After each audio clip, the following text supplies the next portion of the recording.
misaotra an'Andriamanitra lehibetsika raha mbola nomeny tombonandro sy tombo-potoana mbola afaka tonga eto amin'izao toeran'izao izay nitenenany hoe tsy avy ity fa vavahadin'ny lanitra ary tranon'Andriamanitra.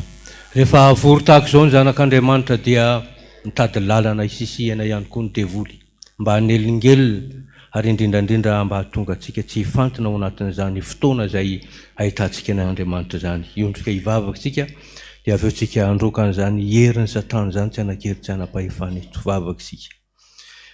Endreny fifalianay ry Andriamanitra rainay, le Andriamanitra tompo sy mpanjakanay, le Andriamanitra tianay, le Andriamanitra efa niantso anay tsiraray avy tamin'ny anaranay, le Andriamanitra tompon'ny hery sy ny fahefana, rainay amin'ny alalan'i Jesosy Kristy. Rehefa mivory tahaka izao ny zanak'olon'ny zanakao Jesosy dia tonga koa Satana mandrebireby. Kanefa ianao nefa nanome fahefananay hoe roay ny devoly dia andositra anareo izy. Ary efa nomeko hery anareo anitsaka sy andrava ny asa matin'ny Satana rehetra. Koa amin'ny anaran'i Jesosy Kristy velona avy any Nazareta no andidina sy androana ny asa matin'ny Satana tsy hanakery tsy hanapahefana eto. Ny devoly mpangala-bavaka, ny devoly mpangalatra valom-bavaka, ny devoly tsy mampifantoka rehetra, ny devoly izay hoentin'ny kalanorona ny zazavavin-drano andeha hanambotry na andeha hangalatra ny zavatra rehetra izay tonga eto dia didina sy roana amin'ny anaranao izany tsy hanakery tsy hanapahefana ato fa fatorana amin'ny rahanao dia atsipy any amin'ny farihy mirehitra afo dia any no anjarany mandrakizay ka ho may tsy hanakery tsy hanapahefana eto izany na ny devoly nanara-damba na ny devoly nanaraka faladi tongotra dia dorana amin'ny anaran'i Jesosy tsy hanakery tsy hanapahefana eto. Amen. Misaotra Jesosy satria tianay ianao. Amen. Dia mbola ho ampitombona amintsika ny heriavana amin'ny fahasoavana sy ny fiadanana avy amin'Andriamanitra ray sy Jesosy Kristy Tompo. Araka ny tenin'Andriamanitra hoe eo amin'ny fitoerana rehetra izay ampatsiarovako ny anarako dia eno ho anatonako anareo ary eo no hitahiko anareo. Tonga eto sika mba hitady an'izany Andriamanitra izany ary fantatsika fa eto izy. Andeha hanome voninahitra an'izany Andriamanitra be fitiavana sy be famindrapo izany tsika. Voninahitra ny eo an'Andriamanitra irery ihany. Aleluia. Masina Jehova tompony maro, endrika ny vonina an-tany rehetra. Amen. Dia mbola mamerina ny fiarabana ho antsika rehetra ary indrindrandrindra miarahaba ny mpamakilay a Madagasikara fivondronana voalohany ary vondrona zazavavy izay tompony ny vokatra androany dia ny fotoana rehetra androany izay ohatrehantsika dia hitrotrotsika ambavaka an'ireo zanakitsika ireo ary indrindrandrindra anomezantsika voninahitra an'Andriamanitra ihany koa. Anomezantsika an'izany fiderana an'Andriamanitra izany dia ataovy eo ambany masontsika ny salamo 700 izay salamo nataon'ny Davida mpanao salamo fahizay rehefa na tsy aro izy fa Andriamanitra lehibe sy be famindrapo tokoa izany Andriamanitra hivavahany izany. Salamo 700 ny andininy voalohany ka hatramin'ny 9. Koa satria vokatry ny mpamakilay androany dia aorinan'izay dia iraintsika ny antema 920. Salamo 700 ny andininy voalohany ka hatramin'ny 9 amin'ny anaran'i Jesosy. Misaorany Jehova ary fanahiko ary izay rehetra atao anatiko misaora ny anarany masina. Misaorany Jehova ary fanahiko ary aza misy adononao ny fitahiny rehetra izay mamela ny elokao rehetra, izay manasitrana ny aretinao rehetra, izay manavitra ny ainao tsy hidina ny andavaka, izay manarona famindrapo sy fiantrananao, izay mahavoky soa ny vavanao, ny fahatanoranao mody ndray toy ny andro voromahery. Jehova manao fahamarinana sy fitsarana amin'izay rehetra ampahoriana. Efa nampahafantatra Mosesy sy ny lalaka-lehiny izy, ny zanak'Israely nampahafantariny ny asany. Mamindra fo sy miandra Jehova, maro-po sady be famindrapo. Amen. Antema 9.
androsika ivavatsika.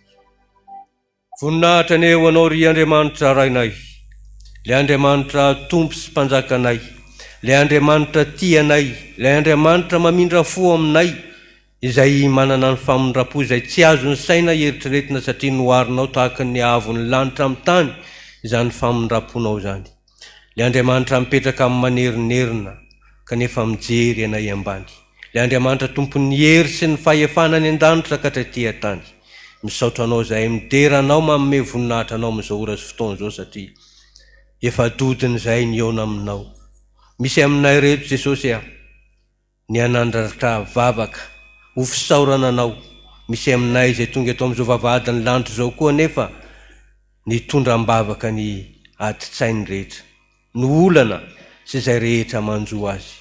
Tonga eto ny zanakao Jesosy, na avy aiza mahita azy ianao ary mandinidinika azy tahaka ny fandinian'ny mpiandrondro ny ondriny.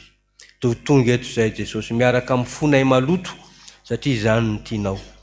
Kanefa kosa olombelona zay te hanome voninahitra anao zay, ary ataonay amin'ny fonay rehetra zany, tsy tahaka ny fanaon'ireo olo-masina sy ireo olom-bovonjy rehetra efa any aminao, fa eto am-pijoroana eto ihany zay manondrika ny lohanay. Dia raiso fa vokatry ny fonay rehetra manao hoe masina, masina, masina Jehova tompony maro, henike ny voninahitra an-tany rehetra. Amen. Mazaho toerana.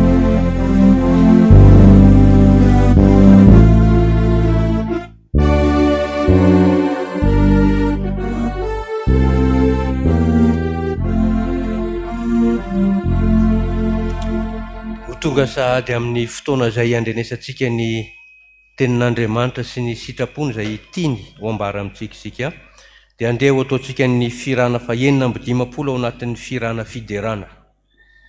Tompo sy ondray ny fonay. Fahenina amby 50 ao anatin'ny firana fiderana.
Voninahitra ho anao le Andriamanitra ray zanaka ary fanahy masina.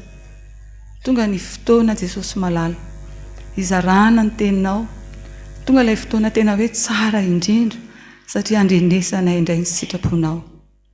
Jesosy a tsy mahay izahay, tsy mahay mandre izahay, tsy mahay mandray izahay, fa ilay fanainao masina vao nangatanay teo, ampitoero aty amponay, omany no fonay, ny saina ny fanahy, andray indray izany hafatra tsara avy aminao izany. Ary ny vava ny mpanomponao izay iranao indray tondra ny hafatra, tsy mahay miteny azy Jesosy malala, fa ianao no ametraka izany aty ambavako, ianao no anamboatra izany rehetrarehetra izany, mba tsy hisy ho voalaza afa-tsy ny sitraponao ihany, ary tsy hisy ho voalaza afa-tsy ny voninahitranao, ho fijoroana ny vavolombelonao, ary tena andraisana ianao, ny herin'ny teninao any Jesosy malala, anova ny fiainanay. Amen. Petraka isika.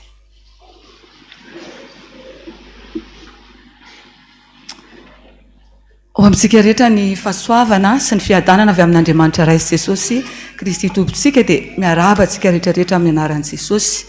Miaraba manokana ihany koa ny mpamakilay fivondronana voalohany, vondrona zazavavy amin'izao fampakaram-bokatra izao. Jesosy omba ny se mandrakariva amin'ny hiraka izay efa napetrany tamin'izay ho toditsoa ary avita izany soamatsara. Dia manararoatra ihany koa miaraba antsika vehivavy rehetra fa omaly no natokana ihany koa ho fahatserovana ny vehivavy hoe andro ny vehivavy, dia tena ho vehivavy mahery tokoa isika, vehivavy ho tisy atahotra an' Jesosy, hitondra fandrosoana ao atokantrano, hitondra fandrosoana eo amin'ny firenena ary amin'ny sehatra rehetra izay ho diavintsika. Andray ny ten'Andriamanitra isika, Jeremia, bokin'i Jeremia, toko 15.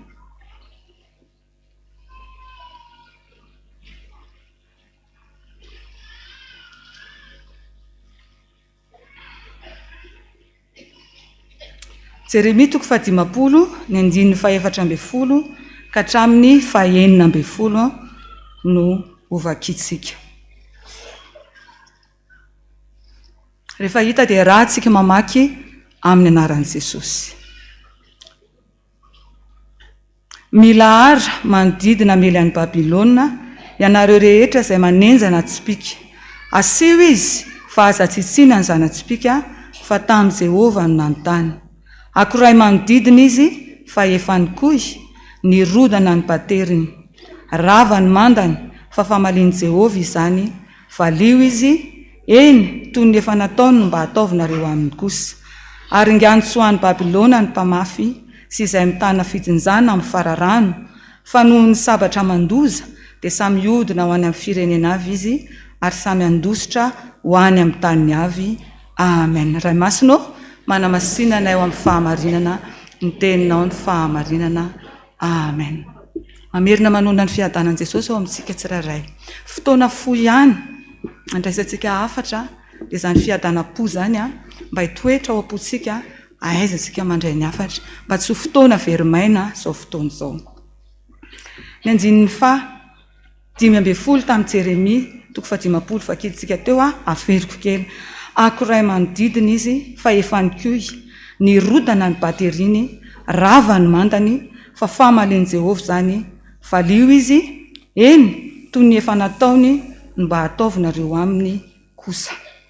Sotran'i Jesosy tsika noho ny amin'izany teny izany.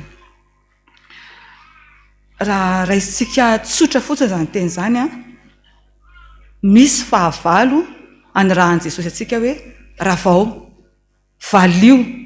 Raha izay dia tokony hoe vita ny toriteny, andana ry reto, valio ny fahavalo, andana valio araka ny nataony, ravao ny fahavalo. Fa misy teboka vitsivitsy tena tian'i Jesosy ho zaraina amintsika androany. Tian'i Jesosy ho ampitoerina ty am-pontsika amin'izao ora sy fotoana izao. Ny zavatra misy eo amin'ny fiainana, tsika rehetra efa nampahafantarina izany ary mahalala izany, fa tsy tonga fotsiny ety amin'izao tontolo izao ity isika, fa misy hiraka manokana. Misy hiraka, izany hoe mission spéciale ampanaovina atsika, ary mission tsara. Ny volavolaina ho tahaka izany tsika rehetra, ny torotoronina ho tahaka izany, anao an'izay anjara misy ao izay. Ny zavatra misy anefa, matetika tsy vitantsika izay zavatra izay. Matetika mety hoe vitantsika ihany fa tsy vita hatramin'ny farany, atomboka isika ihany fa tsy vitantsika hatramin'ny farany, satria misy ilay Babilôna. misy ilay fahavalo manakana atsika tsy avitana atsika an'izay zavatra izay, misy ilay fahavalo mamingana atsika ahatonga atsika tsy ho tafita anao an'izay iraka manokana izay mission spéciale izay. Io fahavalo io anirahan' Jesosy atsika hoe raha vao izy, io fahavalo io anirahan' Jesosy atsika hoe valio izy. Misy sarisary ohatr'izao zany eo amin'ny fiainantsika, foronontsika anao an'ny mission, tsy vitatsika izay iraka izay fa misy fahavalo mamelatra fandrika foana isan'andro isan'andro, dia rehefa tsy vitatsika izay asa izay, misy teny hoentin'ny reto mpamakilay vondrona zazavavy reto anorenana zao vokatra zao, tenin'ny mpanorona ny skotisma manao hoe mieza amela ity tontolo ity ho tsara kokoa, dia tsy mba ho anisan'izay havita amela tontolo tsara kokoa tsika, satria ny mission izay ho ataontsika ety antany tsy vitatsika izay mission izay. Izany mission zany zany tokony hoe vitatsika raha ny tokony izy mialohan'ny alantsika ety amin'ny taona izay etsoan' Jesosy atsika, tokony efa vita soma tsara ny iraka. Amin'ny fotoana rehetrarehetra ihany koa mety misy karazana mission isan-karazany any amin'ny sehatra rehetra izay alehantsika, na fikambanana, any amin'ny toeram-piasana, ao an-tokantrano, ny sehatra rehetrarehetra izay misy atsika, misy iraka manokana foana tokony ataontsika. Raha ny tokony ho izitsika dia tokony afaka mamela tontolo tsara, afaka mamita an'izay iraka tsara izay any amin'ny toerana rehetra izay alehantsika, saingy tsy vitatsika izay satria eo ilay fahavalo, satria eo ilay fahavalo izay anirahan' Jesosy anao, anirahan' Jesosy androany hoe valio izy araka ny efa nataony. Dia ahoana ary hitovy amin'ny nataony devoly ve ny zavatra andeha ataontsika, mitovy amin'ny karazana velam-pandrika izay ataony ve no andeha ataontsika? Mila fantatritsika mipaikadin'ny Satana, mila fantatritsika ahafahantsika mamaly azy, ahafahantsika mandrava azy. Nisy sary ohatr'izao izay tiako zaraina amintsika, ohatrany hoe horoana tsara mihitsy, izay nisy fotoana efa mba nampitondrana ten'Andriamanitra ihany fa tsy niady hevitra ohatr'izany tamin'i Jesosy, fa tena niady hevitra hoe fa maninona moa zany zavatra izany Jesosy no entiko zaraina amin'ny olona, inona moa zany Jesosy no idiran'ny zavatra rehetrarehetra izay voamaika rehefa nazo an'io teny io hoe raha vao valio ny fahavalontsika. Nanontany fandroany an'i Jesosy ary efa niteny tamiko izy, efa azoko elaela tamin'ny herinandro lasa ny hoe ity no entinao ho zaraina amin'ny mpanompoko rehetrarehetra. Dia mbola niady varotra kely indray tamin'ny lakamisy fa maninona moa Jesosy izany zavatra izany no andeha ho zaraina? Tokony hoe tsy ady varotra raha ny tena izy, fa tena namerina izy hoe io no ho zaraina. Misy horonan-tsary tahaka ny hoe horonan-tsary, sarisary vitsivitsy ho zaraiko aminareo, naseho an'i Jesosy. Efa hitako nisy fotoana efa elaela, fa mino fa na isika ary mahita an'izany fa mbola miverina ary mahakasika manokana foana.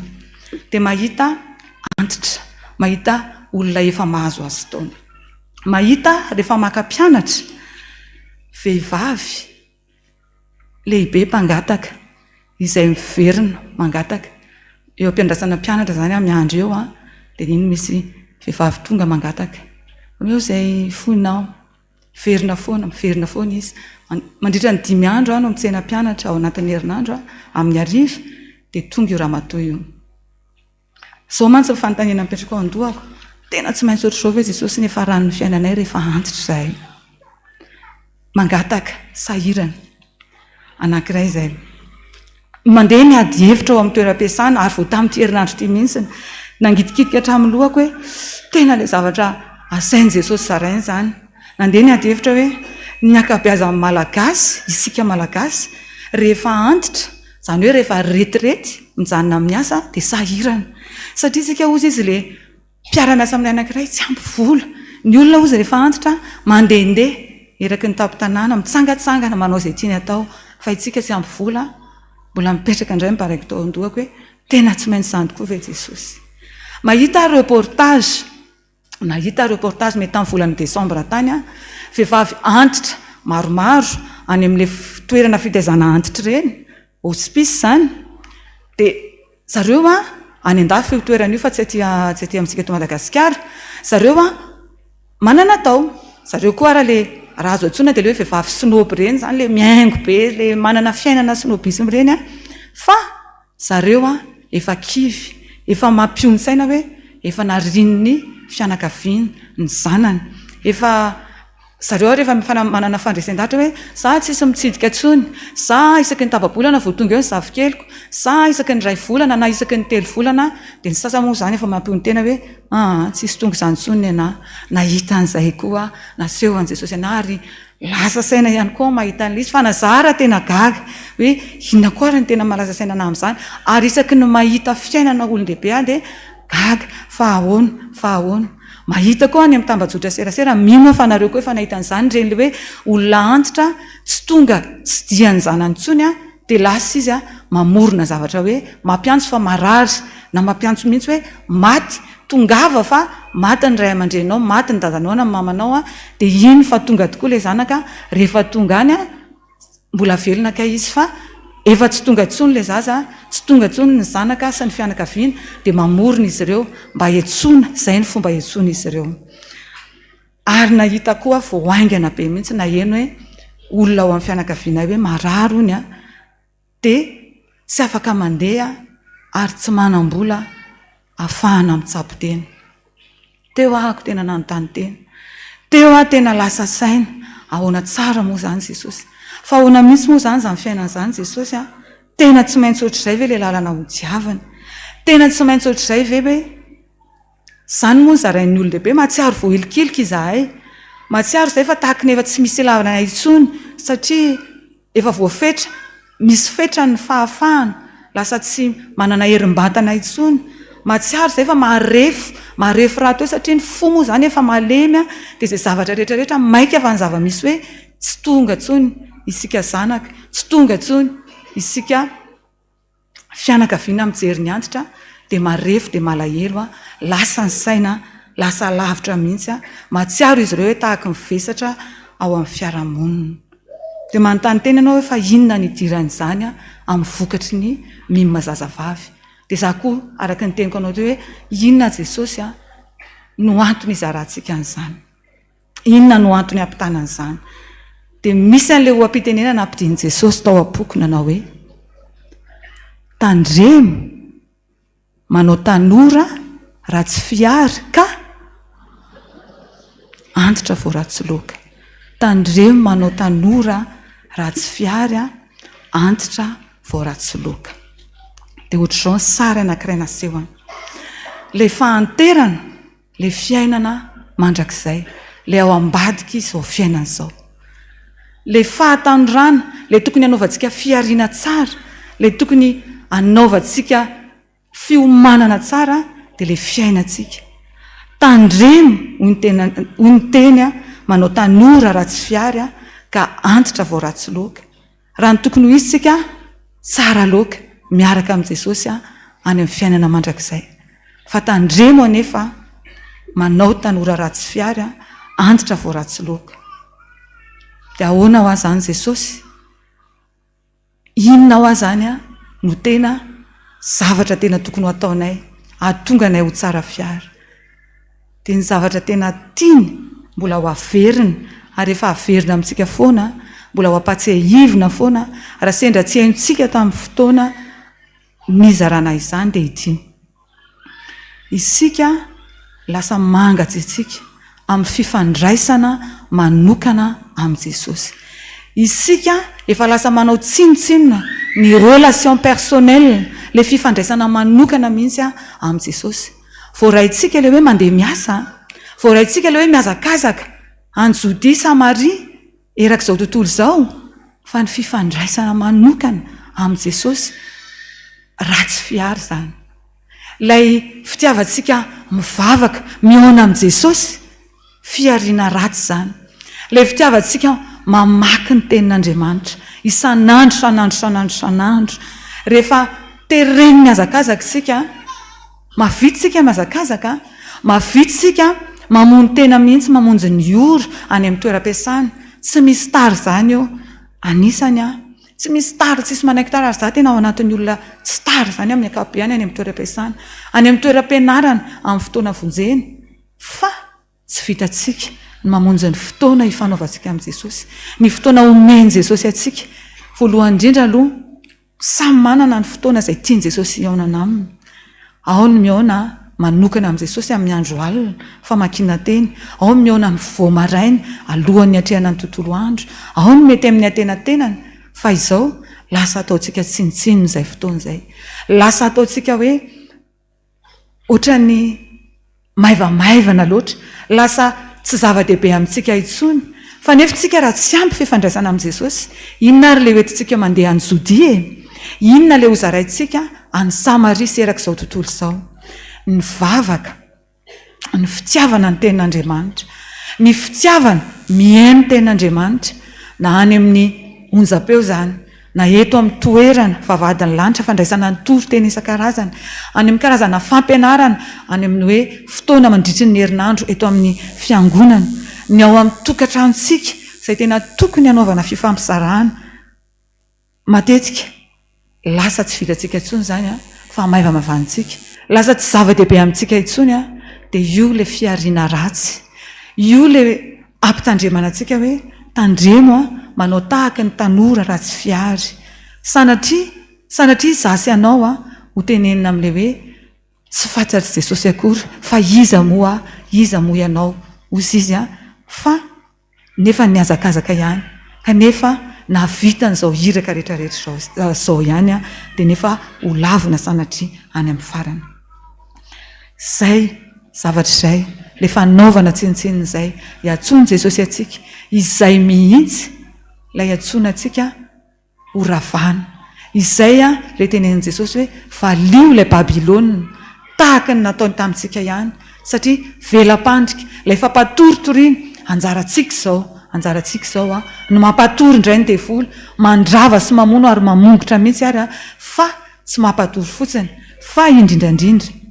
Izay zavatra izay hoentintsika ananganana ilay ao anatintsika, ananganana ilay rava, ilay fifandraisana manokana amin'i Jesosy izay ilay sary izay hiantsonanao ihany koa nefa hiantsona izy tomantsika lesona foana ihany, tena hoe pratika matotonga eto amintsika izay teny izay hoe misy sary ny fiainan'ny olona antitra izay matsiaro voahelikilika, misy sary ny fiainan'ireo antitra izay matsiaro tavela fa avelantsika, tsy ny amin'ilay fiainana mandrakizay arak'ilay sary teo ihany, fa ny tena fiainantsika mihitsy.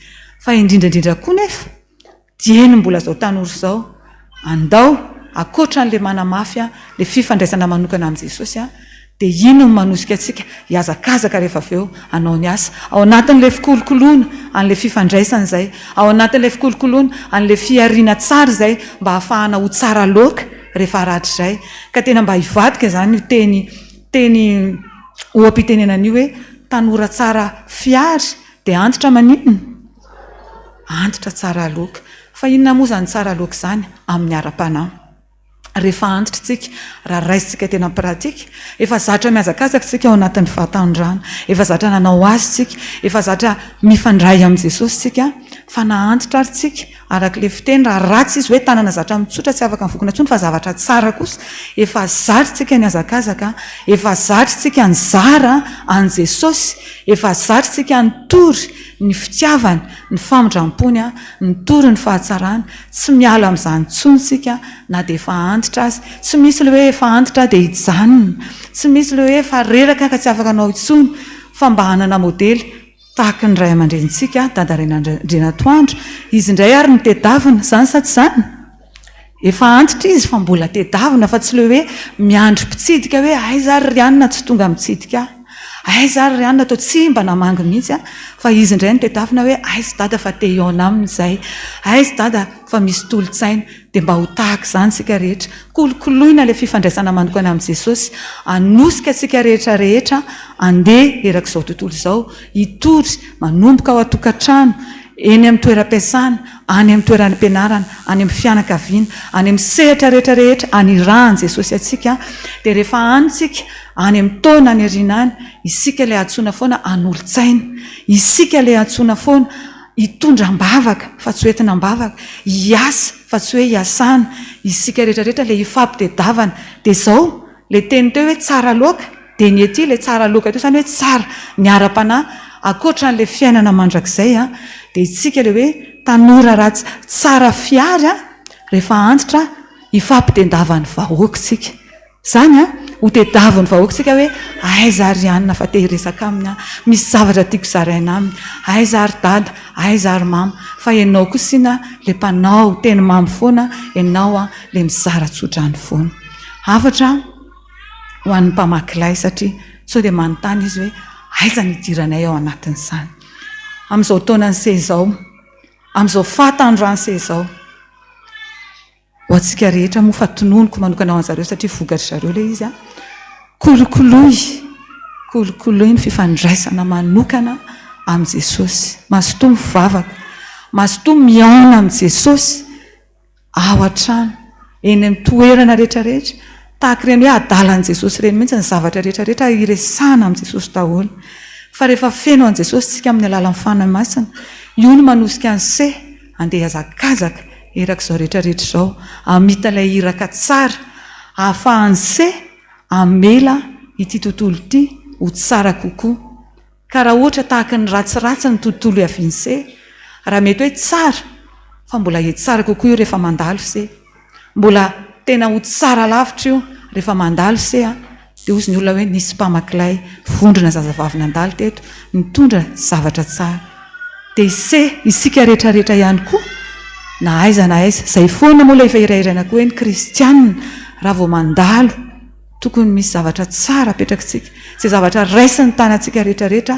izay no mampiavaka atsika amin'ny olona rehetrarehetra izay no mahatonga ilay hoe taoko samihafa manompo sy ny manompo sy ny tsy manompo izay raisiny tanantsika rehetra misy vokatra tsara hitedavana atsika foana atsiarovana atsika foana ary izany dia ho voninahitra ho an'Andriamanitra irery ihany amen.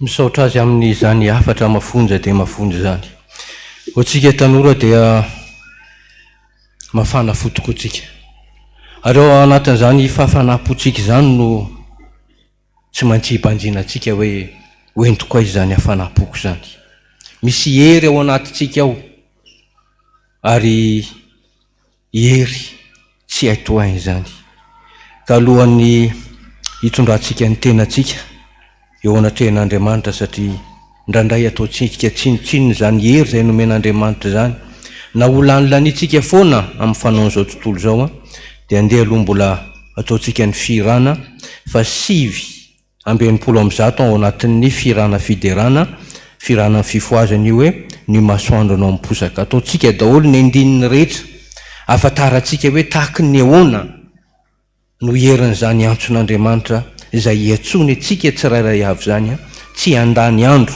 ary atoko tokoa fa ilay Andriamanitra tsy mandao atsika fa 720 ao anatin'ny firana fiderana ny masoandro anao miposaka.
Avanao ireo miandry ao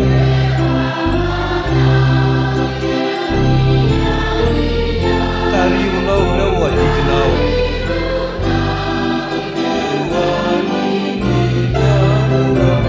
tanora aviare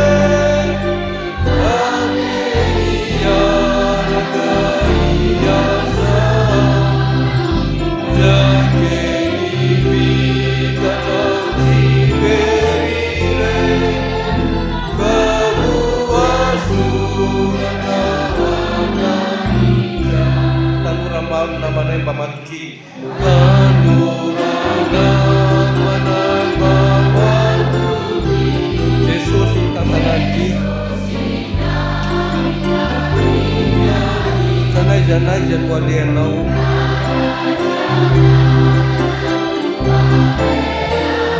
Panjino izy tsy mba mandao izy tsy mba mandao tanora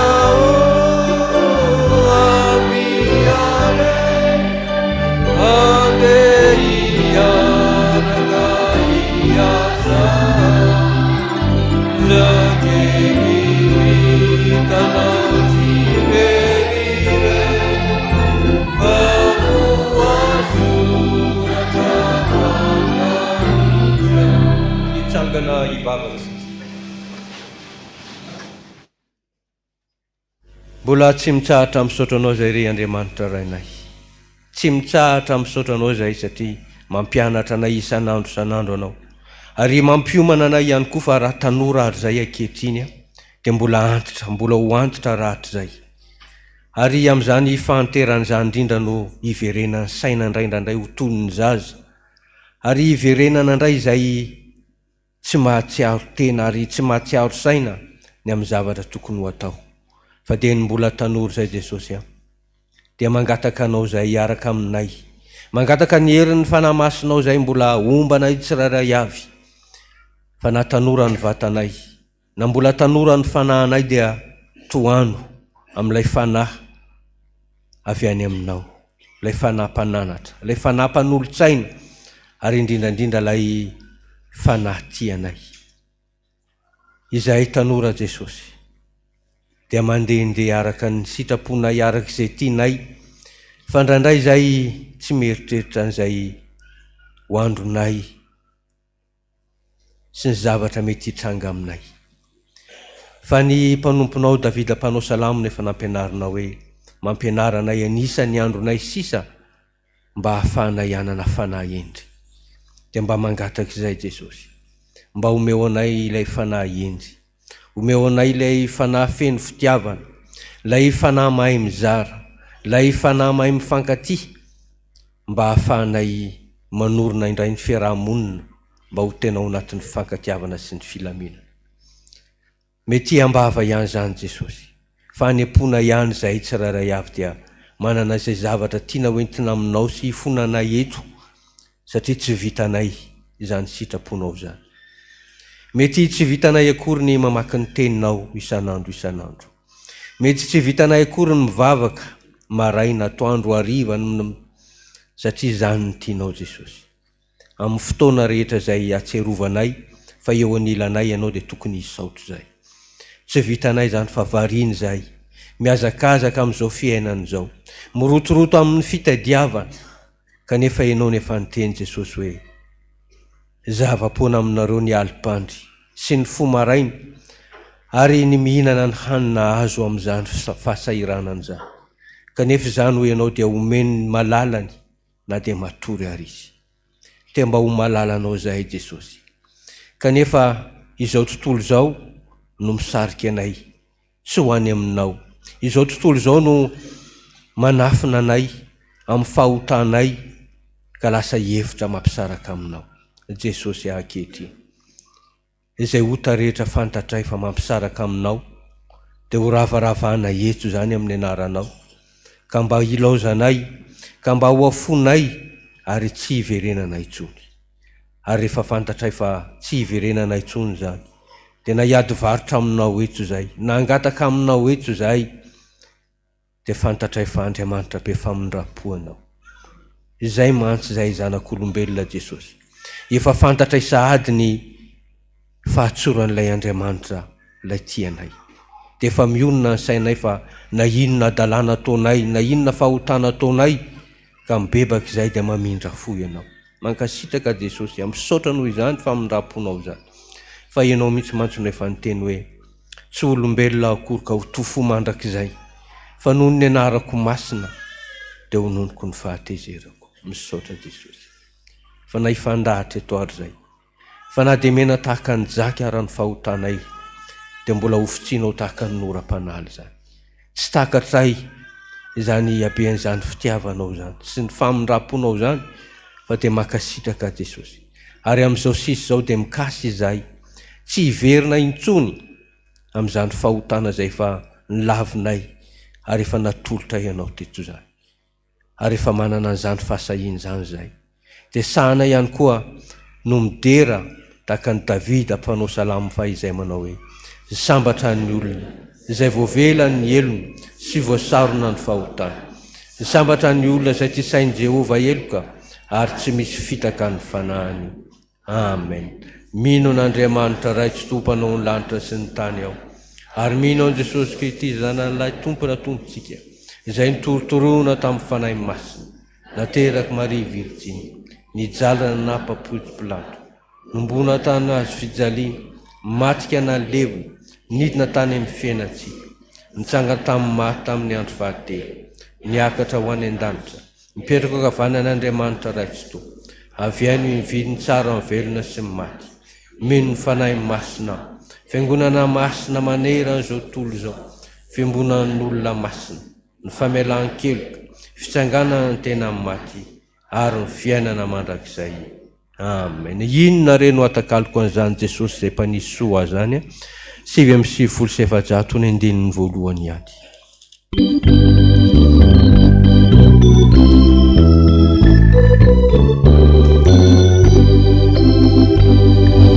Inona reno atakaloko ani Jesosy izay misolo izavatra izay hosi mavasimura levona rambola mbola azonitolitoka tsy madinity nijiro ao amo Jesosy ty soloako la inona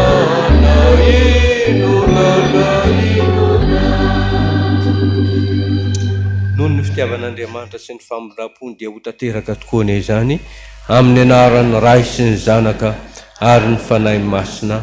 Amen. Voninahitra ny eo an'Andriamanitra irery ihany. Aleluia. Masina, masina, masina Jehova tompony maro iainiky ny voninahiny tany rehetra. Amen. Maza ho toerana tao.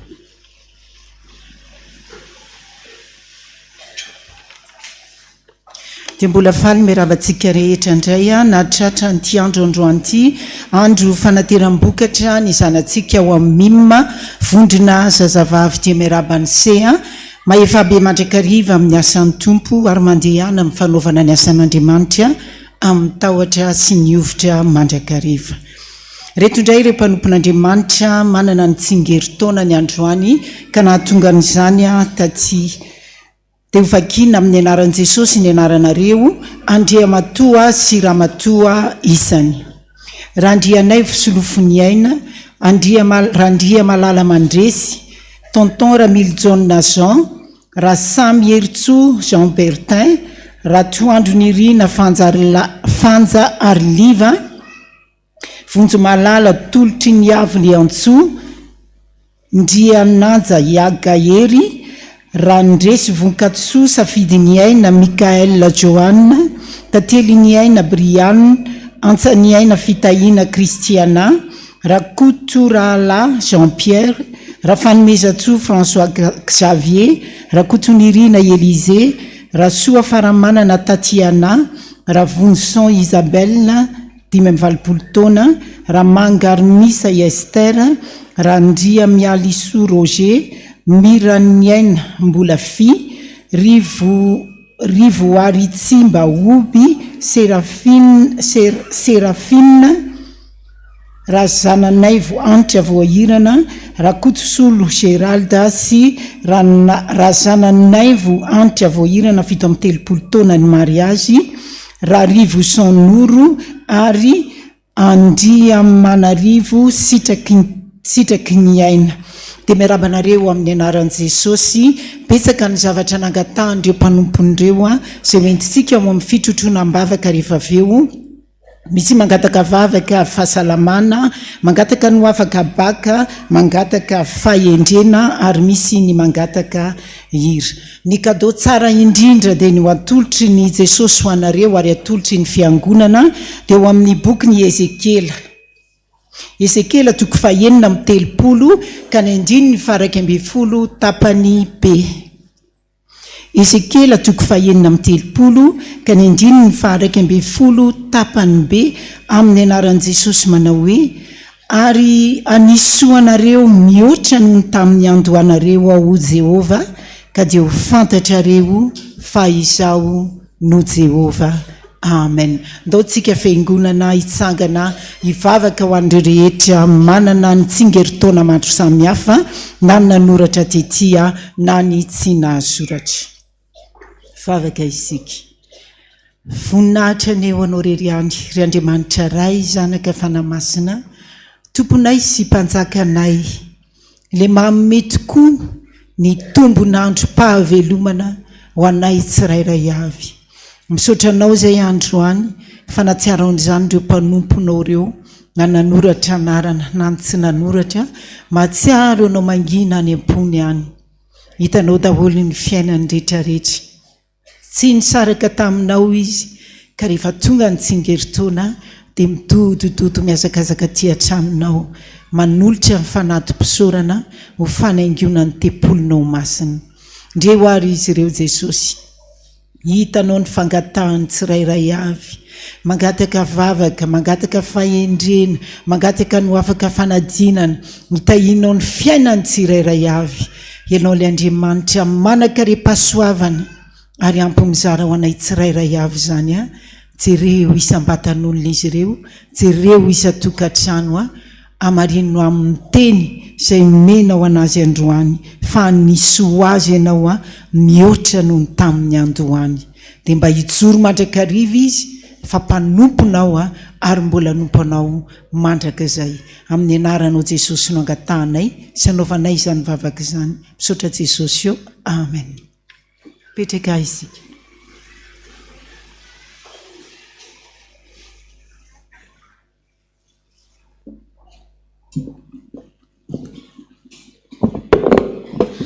Faly miarabantsika rehetra amin'ny anaran'i Jesosy Kristy Tompo. Izao tsika dia tonga amin'ny fotoanany 10 minitra ny sekoly alahady, dia mangataka ny mpianatra sekoly alahady, mpampianatra sekoly alahady ary ny diakona pia mba hitsangana.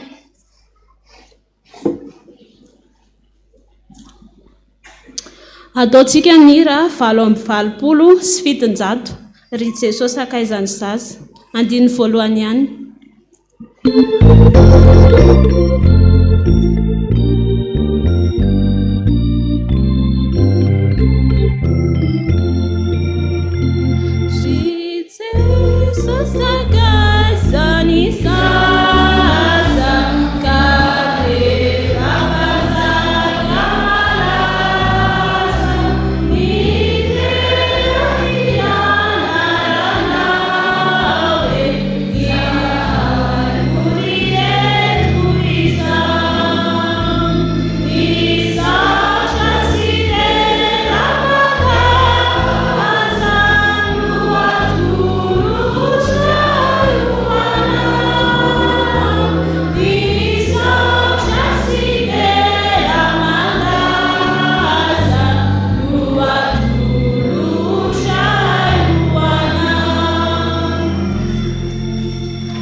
Fitiavanao sy mifamindraponao nomenao tombonandro vaotrano izay tsirairay aby reto ka mbola afaka niona taminao teto amin'izao tempolinao masina izao. Nomenao ihany koa izao 10 minitra izao mba hahafahanay Jesosy mandray ny fampianarana avy aminao. Ry Jesosy mpitarika endreo mangataka ny fitahinao izao 10 minitra izao mba tena ho 10 minitra hitondra ny sosiny tsara ho anay, mangataka ny fanenao masina izay mba tena hitoetra any am-ponay tsirairay aby ihany. Misaotra Jesosy eo. Amen. tantara kely avy atrandraka izy noventsika hanorenana an'izao 10 minitra ny sekoly alahady izao. Misy tovovavy kely anankiray atao hoe Soa ny anarany. Soraka izy dia olona tia vavaka izy, naiza misy anazy na ny ampianarana izy na ny atokantranony, eny amin'izay rehetrarehetra misy anazy, ny zavatra rehetra ataony dia hoentiny ambavaka daholo. Satria Soa sekoly alahady dia mampianatra an'izay fampianarana rehetra azony tany amin'ny sekoly alahady izy. Dia rehefa tia vavaka soraka izy dia mivavaka foana izy any ampianarana. Dia tsy tiany ny ray fianarana aminy mihitsy izy fa ilikiliny ray fianarana. Misy fotoana ary soraka izy teneniny any ampianarana hoe masera, na ny mpampianatra azy koa ary dia tsy tiana azy, kanefa izy dia efa ampianarina izy aty amin'ny sekoly alahady hoe mila mandefitra, mila mivavaka. Dia rehefa ataony ankizy an'izany izy ao ampianarana dia mivavaka foana izy. Rehefa misy ankizy ohatra manany any anazy ao ampianarana dia mivavaka foana izy. Dia rehefa zandraka izy dia na mpampianatra koa ary manilika azy fa tonga amin'izay raka izy ny andro natory sondray alina dia nanofy izy hoe narary mpampianatra anazy tao ampianarana dia nandohalika izy mivavaka.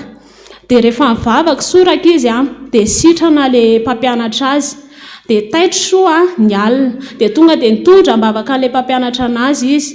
Dia rehefa avy eo amin'izay maraina ny andro dia taitra izy nametraka ny fiainany teo am-pelantanan'i Jesosy izy dia nitondra mbavaka ny mpampianatra azy. Ka rehefa nandeha nianatra izy dia tonga tao ampianarana dia avy be ny orana raka izy dia narary ny mpampianatra anazy, tena narary be mihitsy nalemilemy izy tsy afaka nampianatra mihitsy ny izy. Dia teo daholo ny ankizy samy variana, teo daholo ny ankizy dia tsy hitany ankizy tsony izay atao. Dia soraka izy nanantona ilay mpampianatra, nanantona ilay mpampianatra soa dia nandohalika izy. Ilay zavatra nataony ilay zavatra hitany tao anaty nofy no nataony, nandohalika izy dia mivavaka ho an'ny mpampianatra anazy io dia vao vita ary mivavaka soraka izy dia taitra dia tonga dia niratra mason'ilay mpampianatra dia sitrana ilay mpampianatra. Dia inona moa raka izy dia faly be daholo indray ny ray kilasy anazy. Dia avy eo nanantona anazy daholo, nanontany anazy fa aiza nareo mivavaka, ay nareo kay tena manana ny Andriamanitra tompona kay tena velona. Dia inona raka izy lesona azontsika tsoahana ao anatin'izany. Raha misy mety misy eny amin'ny tontolo misy atsika eny mety misy andrabiraby atsika hoe masera, mopera, mety tsy haiko izay filazan'ny ankizy atsika any, fa atsika mila mankasitraka sy misaotra an'i Jesosy foana rehefa misy miteny an'izany hoe masera zany na mopera na inona fanaratsiana izany dia misaotra an'i Jesosy tsika satria izany ny antony ivavahantsika. Dia noho izandraka izy dia izay ny lesona sotomintsika ao anatin'izay hoe mila mitondra mbavaka eny amin'ny fiarahamonina eny amin'ny fianarana rehetrarehetra eny dia niseho ny voninahitran'Andriamanitra raka izy. Ndao ny antsika hijery tenin'Andriamanitra satria soraka izy nanana fitiavana izy na izara fitiavana dia naseho an'Andriamanitra ny voninahiny. Ndao ny jerentsika ao amin'ny Galatiana toko 5. Galatiana toko 5 dia vakitsika amin'ny andininy 4:12.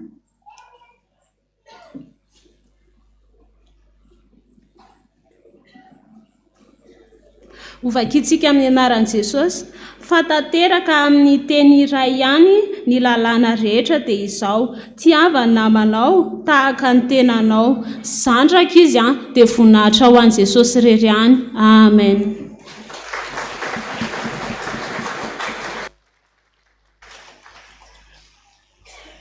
Dia miarahabantsika rehetrarehetra indray Jesosy miarahabanao tonga soamantsara eto falana izy mahitanao hoe mandinika anao dia anasoanao. Sotra to ny fanatitra izay ataontsika izao dia ho an'ny mima zazavavy. Sotra le rehefa mieritreritra n'ilay mpitorytentsika mbola tanora dia tanora dia mieritreritra foana tsika hoe inona moa mba ataon'ireo tanora kely ireo anao inona. Tsy resaka an'izany fa zao ihany lazaiko anao fitaizana amin'ny ara-palalo any any resahako tadidio fa ny ankizy voalaza ny soratra masina, vabaky ny ankizy voalaza ny soratra masina, zava-dehibe eo natren'Andriamanitra. Ary ny ankizy anehoan'Andriamanitra ny heriny. Izay aza dininareo fa ny mpanjaka taloha 8 taona fotsiny Josia zany, 8 taona. 8 taona zany tsisy dikany. Sasany 12 taona, sasany 14 taona, sasany 19 taona, sasany 20 taona. Tezitra hatramin'izany miaramila rehetra, tezitra tamin'Andriamanitra.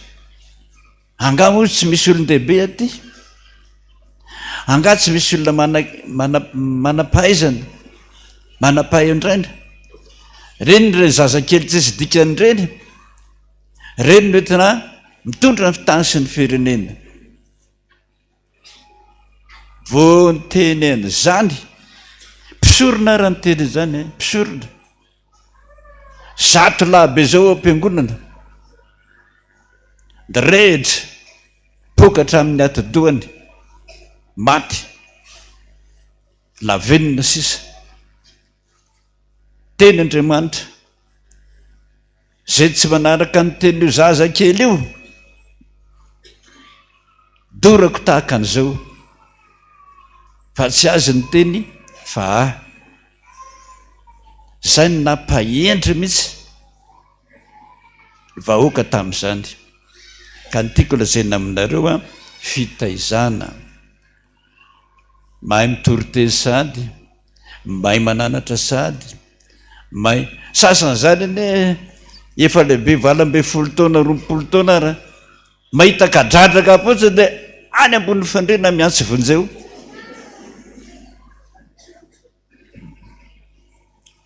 Fa nampianarina izy ahery fo, tena manam-piniavana, hisetra ny zavatra tsara, zavatra mafy.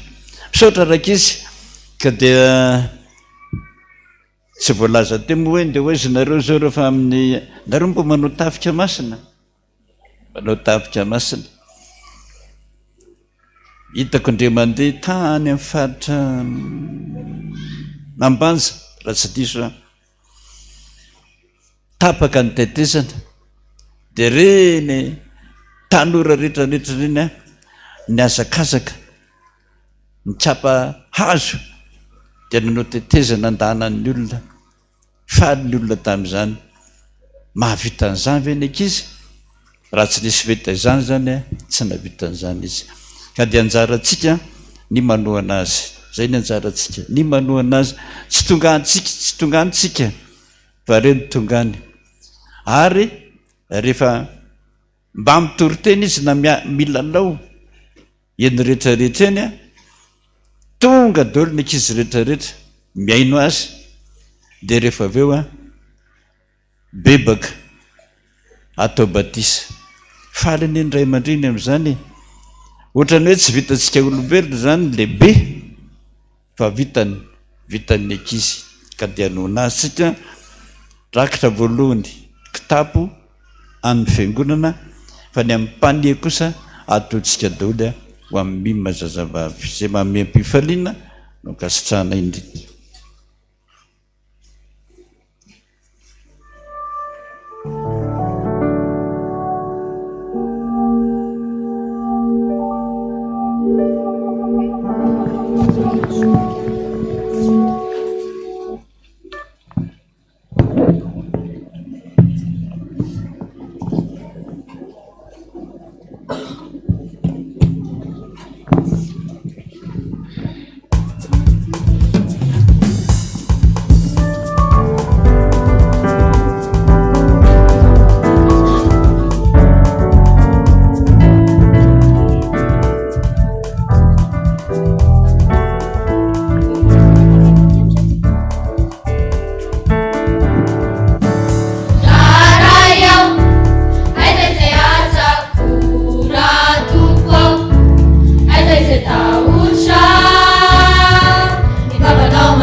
dia ho amintsika rehetra ny fahasoavana sy ny fiadanana avy amin'andriamanitra ray sy Jesosy Kristy tompo. Tonga amin'ny fotoana mamakina ny rarahan'ny fiangonana zay voaray atao am-pelatanantsika. Milohan'izay nefa dia ny tenin'Andriamanitra izay hovakintsika androany fa 7 volana marsa dia ao amin'ny bokin'ny Jaona voalohany, epistily ho an'ny Jaona voalohany toko 5 dia izay no hovakintsika Jaona voalohany toko 5. Araka ny fahavoambara teo dia raha manana ny fiarabanany reto sampana ao amin'ny mpamakilay Madagasikara ireto amin'izao fanateram-bokatra n'izy ireo izao. Araka ny tenen'ny ray aman-dreny teo dia anao izay azontsika ataontsika ho fanohanana ny asan'Andriamanitra izay ho tanterahan'izy ireo. Anisan'izany dia misy ny sion miavaka ataon'izy ireo androany amin'ny 10 ora ariva ao amin'ny 4e étage ko dia manentana antsika fiangonana mba ho tonga anotrina izany ho fanohanana ireto zanantsika ireto. Dia ho tahin'Andriamanitra ny aomby amin'ny asan'Andriamanitra izy ireo.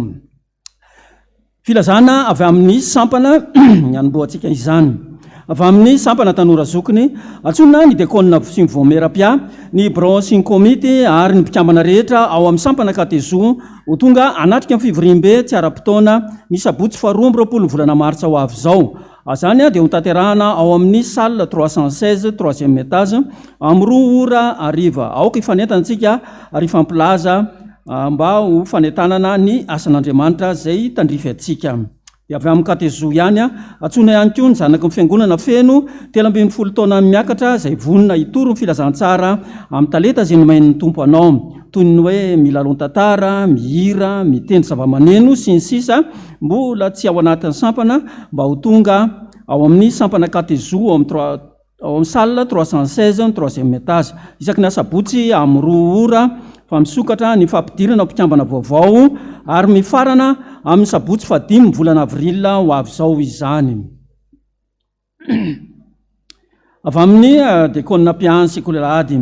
Antsona sika dekona Pian Sekolelahady rehetra sy ny mpampianatra na tsy mpampianatra mba hivory miaraka ao amin'ny branche Sekolelahady isika ny alahady fa 7 volana marsa androany zany aoriana izao fampivavahana voalohany izao rehefa mirava ny fiangonana. Ny fampianarana Sekolelahady no dinika ataontsika ao anatin'izany dia manonona ny fiadanan'ny tompo amintsika tsiraray avy. Avy amin'ny sampana Kaetam. Fiantsona sy fampahafantarana. Antsona sika rehetra mpikambana ao amin'ny sampana Kaetam mba hanavao ny fisoratana anarana izay mifarana amin'ny alahady 30 volana martsa ho avy izao. Koa izay tsy tonga manatanteraka izany mandritra ny fotoana io dia neverina toy ny manala ny tenany tsy ho mpikambana intsony. Avy amin'ny sampana tanora Kristianina Zandry na ny Kateza. Ilazana isika mpikambana Kateza fa misy ny fianaran-kirana io aoriana izao fampivavahana amin'ny 7 ora izao izay ho tanterahana ao amin'ny salle 318 ko dia manentana antsika mpikambana rehetra mba ho tonga anatrika izany. Dia efa tonga eto reto mpanompon'Andriamanitra ka dia anolotra ny fanatitra alohantsika efa vita daholo ny any ambony.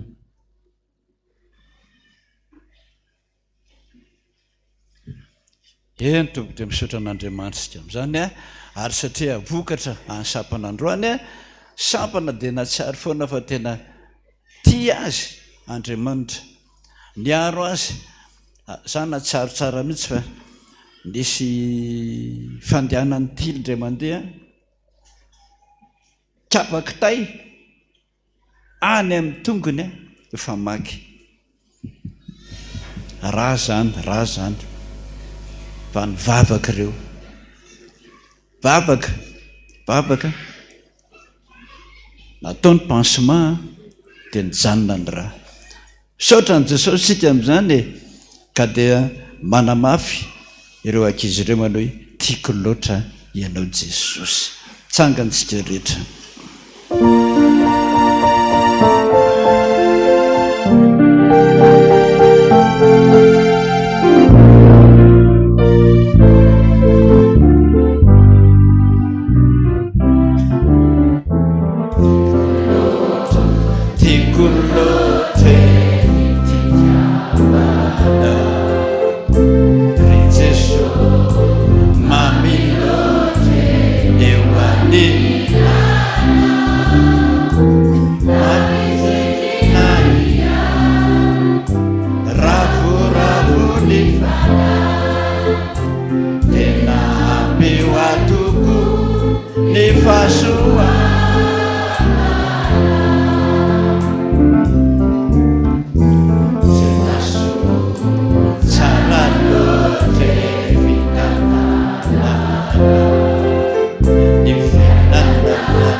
zay nazindray de tsy lavo fa mijoro iananony vambola ifikitra amina tsy misy mavitanay afatsy anao i Jesosy ny velona ataonay amina tsy mivanika aminao za matrakiza vambola ifikitra amina tsy misy mavitanay afatsy anao i Jesosy ny velona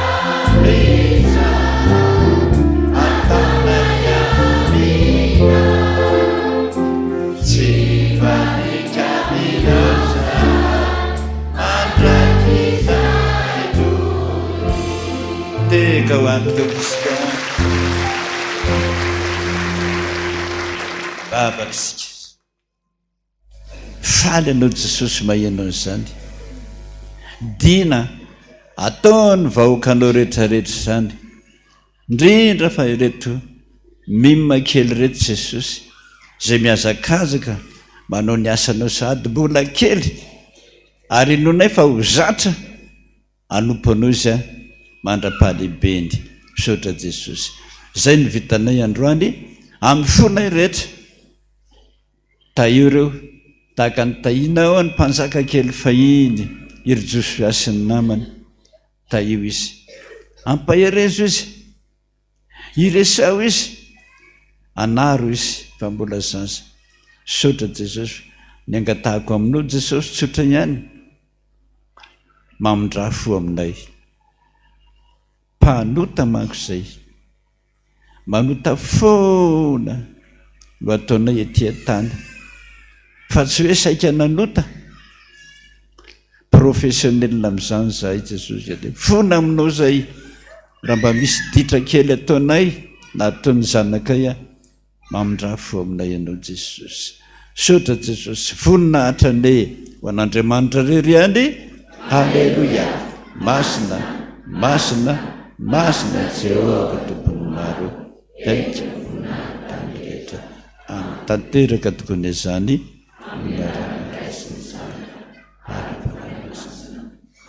petraka isika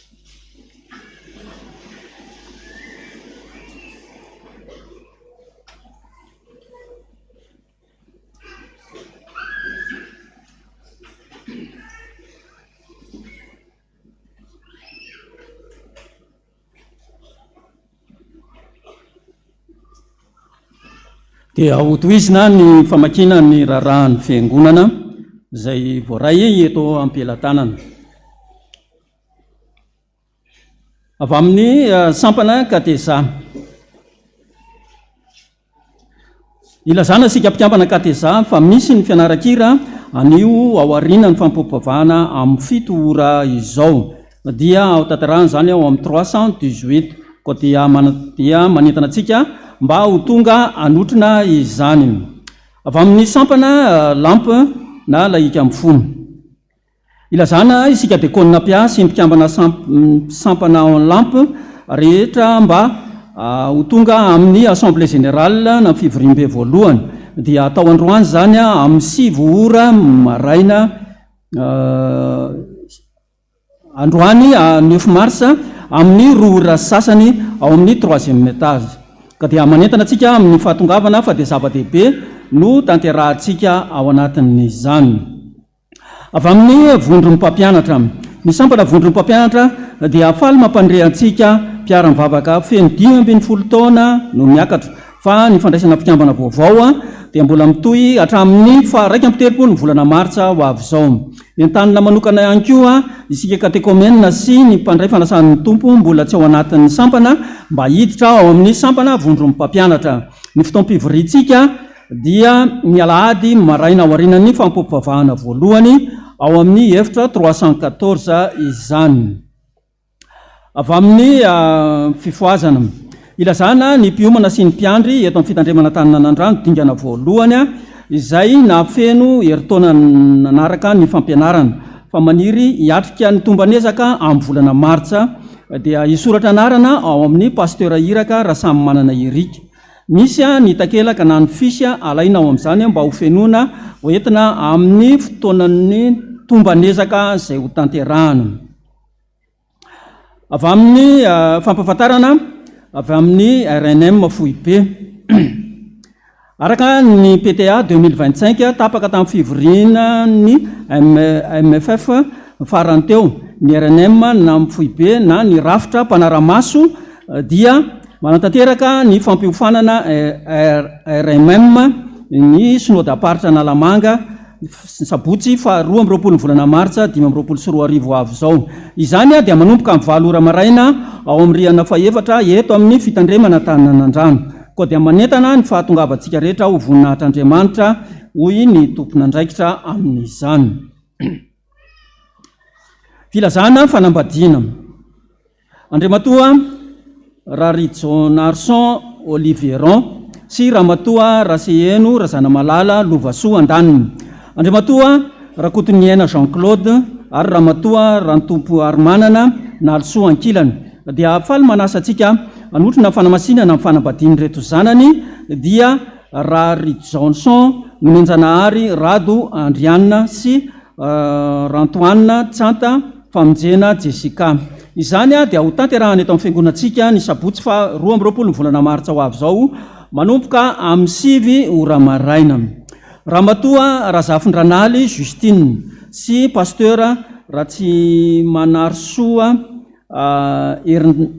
Hermanjaka Mivady Andaniny. Andriamatoa Ratsimbazafy Samuel sy Ramatoa Rasoa Maefa Jean d'Arc. Andriamatoa Ratsimbazafy Élisée Mivady Ankilany. Dia faly mampandray antsika ny fanamasinana fanambadiany reto zafiny ny zanany dia Ratsimanarsoa André Samuel Faniry sy Ratsimbazafy Mikael Andria Maefa. Izany dia ho tanterahana eto amin'ny fiangonantsika ny sabotsy fa 5 volana avril ho avy zao manomboka amin'ny 10 ora maraina. Koa raha misy mahita ny tsy mamety ny fanamasinana na sasasany tamin'ireo fanambadian'ireo dia aoka izy ampandray andray aman-dreny mpitarina lohan'ny daty izay voambara teo. Filazana manjo amin'ny finoana sy ny fanantenana ary ny fitsanganan'ny tenany maty no ampandrenesina anareo no fodimandry ny reto olona ireto. Dia Randria Mampionina Aimé izay mpiandry eto amintsika rehefa nivahiny 7 taona teto an-tany. Hoy ny vadiny Raely Arsoa Robinoro Odette sy ny zanany Enina Menada ary ny fianakaviana manontolo. Ny nofony dia efa niala tao amin'ny tranony tao apandrana tamin'ny alarobia 5 martsa teo ary nanaovana ny fampopavahana fanomezam-boninahitrin'Andriamanitra teto amin'ny fiangonana FPVM Taninanandrano mialohan'ny nametrahana azy tao amin'ny fasan'razany. Ny fianakaviana dia nametraka fararakitra 300,000 francs anatanterahana ny asan'Andriamanitra. Toy izay koa Ravalson Satatra Entsoa dia natsony ray ody any aminy rehefa nivahiny 20 taona teto an-tany. Hoy ny ray aman-dreniny dia Ravalson Viviane sy Razanadrakoto Liliane Françoise izay ao amin'ny promotion papifo eto amintsika ary ny fianakaviana manontolo. Ny nofony dia efa voalevina tamin'ny alarobia 5 volana marsa lasa teo rehefa avy nanomezam-boninahitra n'Andriamanitra teto amin'ny fiangonana FPVM Taninanandrano ary fianakaviana dia namela fararakitra natanterahana ny asan'Andriamanitra avy amin'izany mpanomponyizany 50,000 francs. Toy izay koa Raely Arsoa Ernestine vadina velan'ny Tompokla Ravelona Ina dia natsony ray ody any aminy tamin'ny talata fa 4 volana martsa lasa teo rehefa nivahiny 4 taona teto an-tany. Hoy ny zanany Valo Menada sy ny ray tapo aminy 13 Menada izay solotenan'ny Madame Veuve Rary Vololona Saoly sy ny zanaka manjafiny sy ny fianakaviana manontolo. Ny nofony dia efa voalevina tamin'ny zoma fafito ny volana maritsa teo a rehefa avy nanomesam-boninahitrin'Andriamanitra tao amin'ny fiangonana FJKM ngodingodina lohany nametrahana azy tao amin'ny fahasandrazany ao Ambohimanga. Andriamanitra mifampionona nge ampahery ny fianakaviana izay azony manjoa ireny. Dia toy izay ny rarahan'ny fiangonana eto amintsika dia ho tohizina amin'ny famakina ny voady masina izany.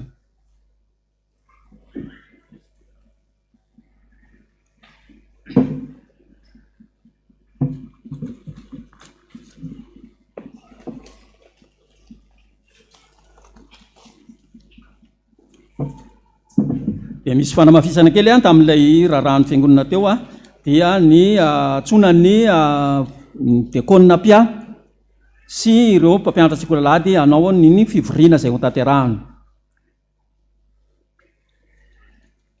Toy izao reto voady masina izay voalaza eto ampelantanantsika amin'izao. Voninahitra ny ho an'Andriamanitra irery ihany feno 520 taona Jesosy ary dia mangatabavaka mba hitohy hatrany ny fahasalamana izay mbola anipoko anao indrindrindrindra amin'ireo Jerosalemako dia manatitra rakitra masina 5,000 ariary omena ny pasteur dada Ranjenatoandro kadô nangatahako tamin'i Jesosy zany noho ny famindra-po sy ny famelan-keloka nomeny ahy.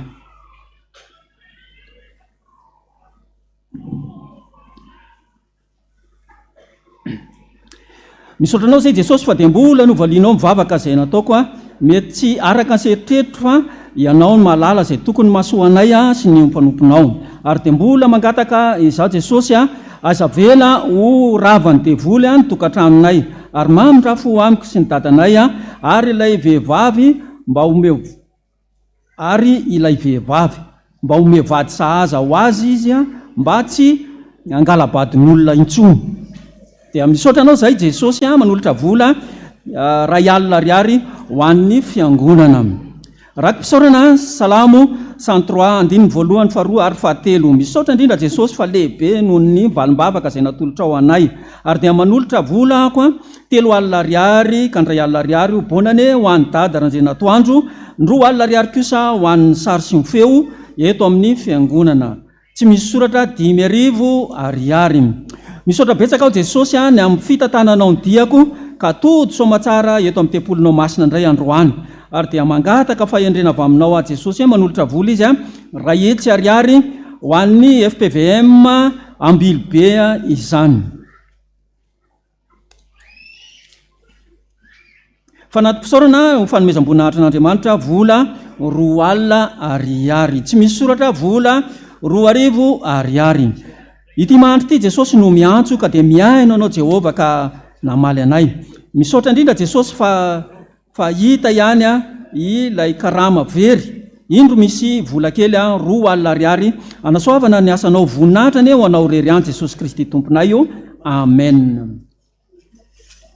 Fanatim-pisaorana ho fanomezam-boninahitrin'Andriamanitra vola 21,000 ariary ka mitsinjara toy izao 10,000 ariary ho an'ny dada, ny 1,000 ariary 10,000 ariary 10,000 ariary ho an'ny dada dia ny ambony izany ho an'ny fiangonana. Misaotra anao zahay Jesosy noho ny sorehetra izay nataonao taminay tamin'iny herinandro lasa iny ka dia manolotra ny 2,000 ariary ho an'ny sahirany zahay Jesosy. Misaotra betsaka Jesosy fa dia vita somatsara indray ny herinandro iny ary dia apetraka ampelantananao mandrakariva ny herinandro vaovao izao.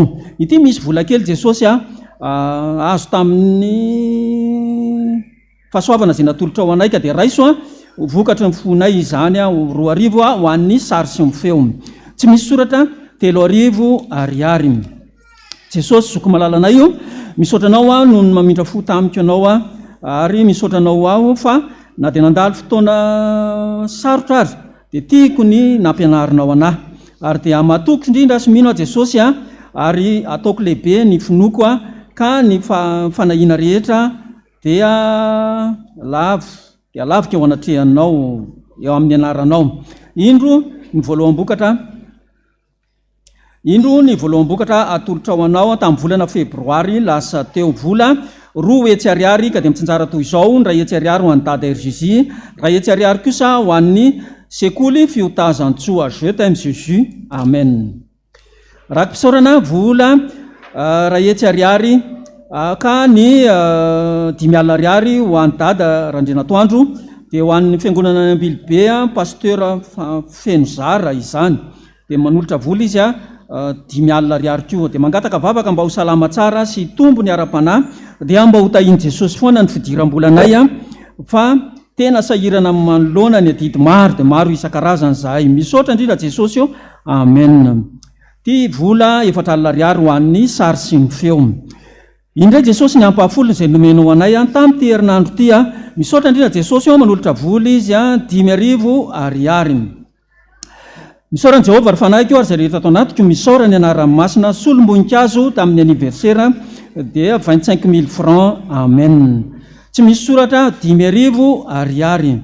Misaorany Jehovah ary fanahiko, misaotra indrindra Jesosy tamin'ny nanomezanao ahy asa ny tahinao ny mpanomponao, dia raina mandrakizay anao Jesosy manolotra vola 2,000 ariary atolotra ho an'ny kateza. Jesosy io misaotranao noho ny tombon'andro marobe izay mbola nataonao tamiko, ary dia misaotra nanokafanao lalam-pitahina indray any zanakao. Iny misy vola kely Jesosy atolotra ho anao, vola 1,000 francs soratany ato ngefa mivolazany tompona andraikitra ato hoe 2,000 ariary ny tao anatin'ny valopinao.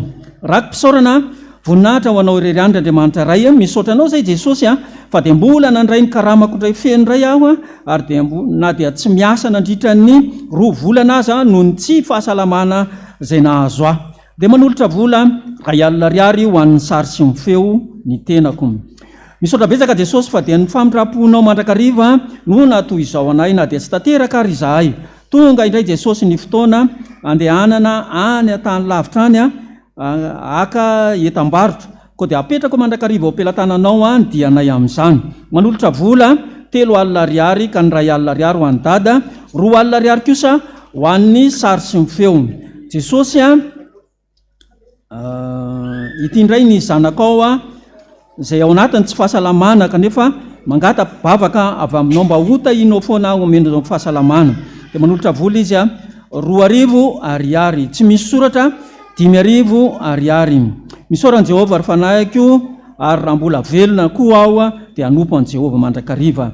Misaotra indrindra Jesosy noho ny fitahina sy ny fiainanay ny asanay, dia indro manolotra ny ampahafolo ny tamin'ny karamako ao vola 2,000 ariary ka ny 5,000 ariary ho an'ny dada, 10,000 ariary kosa ho an'ny sary sy ny feo. Misaotra indrindra Jesosy tamin'ny tahinao anay tamin'ny asanay sy ny fidiram-bolanay mianakavy. Omeo hery sy tanjaka mandrakariva ary fahasalamana Jesosy afahako manatanteraka ny asanao. Raky mpisaorana 2,000 ariary ho an'ny pasteur any ambanivohitra, mangataka ny Jesosy mba isy fahombiazana amin'ity taona ity. Misaotra Jesosy eo vola 2,000 ariary. Misaotra ny Jehovah lalandava aho eo ambavako mandrakariva ny fiderahana azy, mbola faly hatrany Jesosy manolotra ny ampahafolo ny karamako ho fisaoraka anao noho ny tantananao ny fiainanay tamin'ny volana lasiny. Ta io hatrany hatrany ny fiainanay Jesosy sy ny asanay, ka dia omeo fahasalamana hatrany hatrany zay Jesosy, miatrika ny fiainana indrindra ny fanatanterahana ny asanao. Manolotra vola izy 3,000 ariary ka ny 2,000 ariary ho an'ny zaza sahirana, 2,000 ariary ho an'ny sary sy ny feo, 2,000 ariary ho an'ny fifoazana. Misaotra Jesosy fa nahazo tombo-taona vaovao indray ny mpanomponao. Ankiniko mandrakariva eo ampelantananao Jesosy no aviky manontolo, manolotra vola 10,000 ariary ho an'ny voninkazo ny altara. Ity atolotra ny fanaovana ny asan'Andriamanitra ato am-piangonana vola 2,000 ariary. Misaotra Jesosy tamin'ny fitiavanao anay rehetra, ka dia manolotra vola 2,000 ariary ho an'ny sary sy ny feo, ho an'ny mpitandrina any ambanivohitra koa 2,000 ariary. Misaotra betsaka Jesosy fa dia no tahinao hatrany hatrany ny asanay, ka ity indray ny vola 3,000 ariary mitsinjara toy izao, 10,000 sy 2,000 ariary ho an'ny dada Randrinatoandro, 10,000 sy 2,000 ariary ezaka ho an'ny sary sy ny feo izay tanterahany eto am-piangonana. Mankasitraka indrindra Jesosy Tompo, amen. Misaotra betsaka Jesosy fa tafaverina somatsara ny volanjanako izay nosolokin'ny olona teo amin'ny cash point tao mahitsy, ary mbola isaorako anao ihany koa ny fitahina ny asan'ny tananao, ny asan'ny zanako ao amin'ny Madagasikara Korondrano. dia ny voninahitra dia ho anao ireryany Jesosy amen. Manolotra vola izy ray alina ariary. Misaotra indrindra Jesosy tamin'ny fitiavanao sy ny fitantananao anay, ary dia mangataka fanampihana avy aminao Jesosy mba hanampy anay amin'ny fanatanterahana ny mariazinay.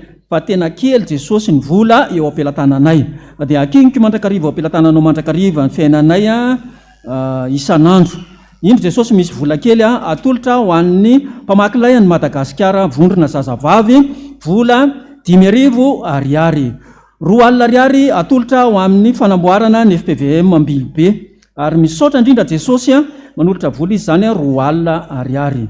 Misaotra Jesosy tamin'ny famindraponao indro manolotra ny ampahany tamin'ny hofatrano zay nomenao anay atolotra anaovana ny seza eto amin'ny fiangonana zany vola 5,000 sy 4 alina ariary. Tsy misy soratra vola 2,000 ariary. Ity dia nofy efa natolotra ny dady zany anazava izany izy rehefa avy eo.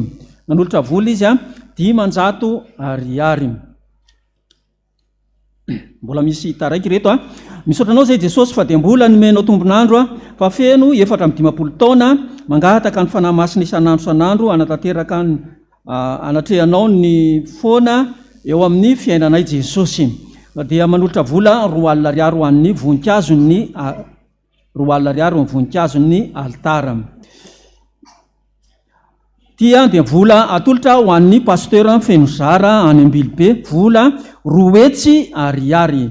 Farany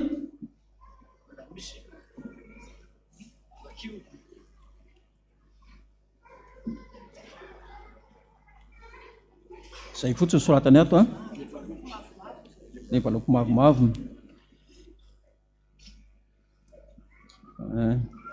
Dia misy anankiray ty fanatitra avy amin'ny ny Olivier mpiandry any Paris ty, dia ny vola 5 millions de francs na 1 million d'ariary ho an'ny ankizy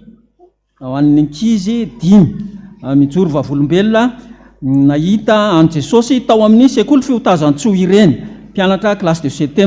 Ny 1 million kosa na ny 2 hetsy ariary mena tsirairay amin'izy ireo. Dia ny 1 million de francs na ny 2 hetsy ariary omena ny pasteur Fenozara ho fandraisana anjara amin'ny fanamboarana ny fiangonana any Ambilobe izany. Fitambarany vola zay nataony 5 millions de francs na 1 million d'ariary. Dia midika izany fa mahalvavaka antsika Andriamanitra amin'izao fotoana izao. Nisany voady zay nataontsika androany dia tato amin'ny réseaux sociaux na ny ambandriana dia 70 riana voalohany 7,20, riana faharoa 7,20, riana fahaefatra 10, ny fitambarany 7,70 na 76. Voninahitra eo ho an'Andriamanitra irery ihany. Amen.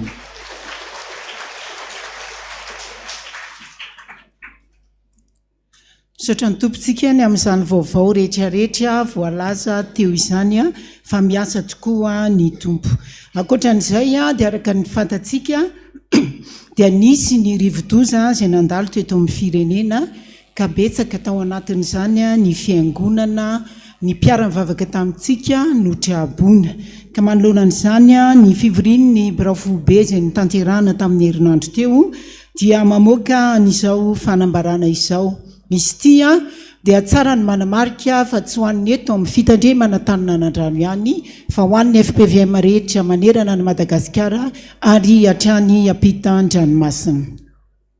Ho an'ny mpiara-mivavaka rehetra FPVM filazana fangatahana tolo-tanana riavana ho ampitombola aminareo any ny fahasoavan'i Jesosy Kristy tompontsika noho ny fandalovany cyclone ny fanesy teto amin'ny tany-drazantsika.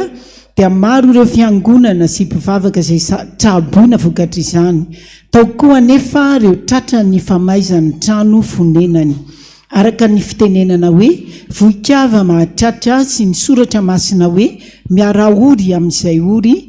Ny Brafobe izay taria ny filoha pasteur Dadarandrena Tandro Jean Joseph dia manao antsoavo amintsika rehetra izay malala tanana mba hanolotra izay fony afaka omena azy ireo ka mbola azo ampiasaina tsara toy ny fitafiana, kiraro, lamba firakotra, kitapo sy fitaovam-pianarana ho an'ny ankizy, kojakoja an-dakozia, ny vilia vilany sy ny sisa, baiboly sy firana na koa vola anampina azy ireo. Zany a dia hoaterina ao amin'ny sekretera ny fiangonana Taninanandrano varavarana voalohany a isan'andro amin'ny fotoana fisokafan'ny birao. Ho antsika rehetra izay hanolotra vola kosa dia alefa ao amin'ny pasteur Lalatiana ka misy ny rosi omena anao. Raha misy moa no tianao omena manokana araka ny fantatrao a dia tonony ao amin'ny pasteur Lalatiana izany a vola izany. Raha amin'ny vola kosa no alefantsika dia tsara aloha tsika alohana ny andefasana ny amin'ny vola miantso ny SG na i pasteur Rémy amin'ny telefona 032 11 496 02 na ny trésorier général Monsieur Jules 032 11 496 59 manasoniany zany a ny SG ny fiangonana FPVM dia manentana atsika mba hifametanana ho an'ireo mpiara mivavaka amintsika ireo. Ankoatran'izay a dia hitantsika ihany koa ao ivelany eo izay niditra avy ato amin'ny vavahady be rehetra fa misy ny fiara vaovao ao izay novidiny ny fiangonana entina natanterahana ny asan'Andriamanitra. Izy io a dia ho ampiasain'ny fiangonana sy ny fifoazana eo amin'ny fanaovana ny asan'Andriamanitra. Misy a satria olona afaka ny fampiresahana izy dia mbola misy ny ambom-bola tsy voaloha fa ao anatin'ny ezaka rehetra dia mandoa tsy kelikely ny fiangonana. Ny tôbila izay novidintsika dia tôbila bonne occasion avy any an-dafy fa tsy occasion teto an-toerana entina natanterahana ny asan'Andriamanitra.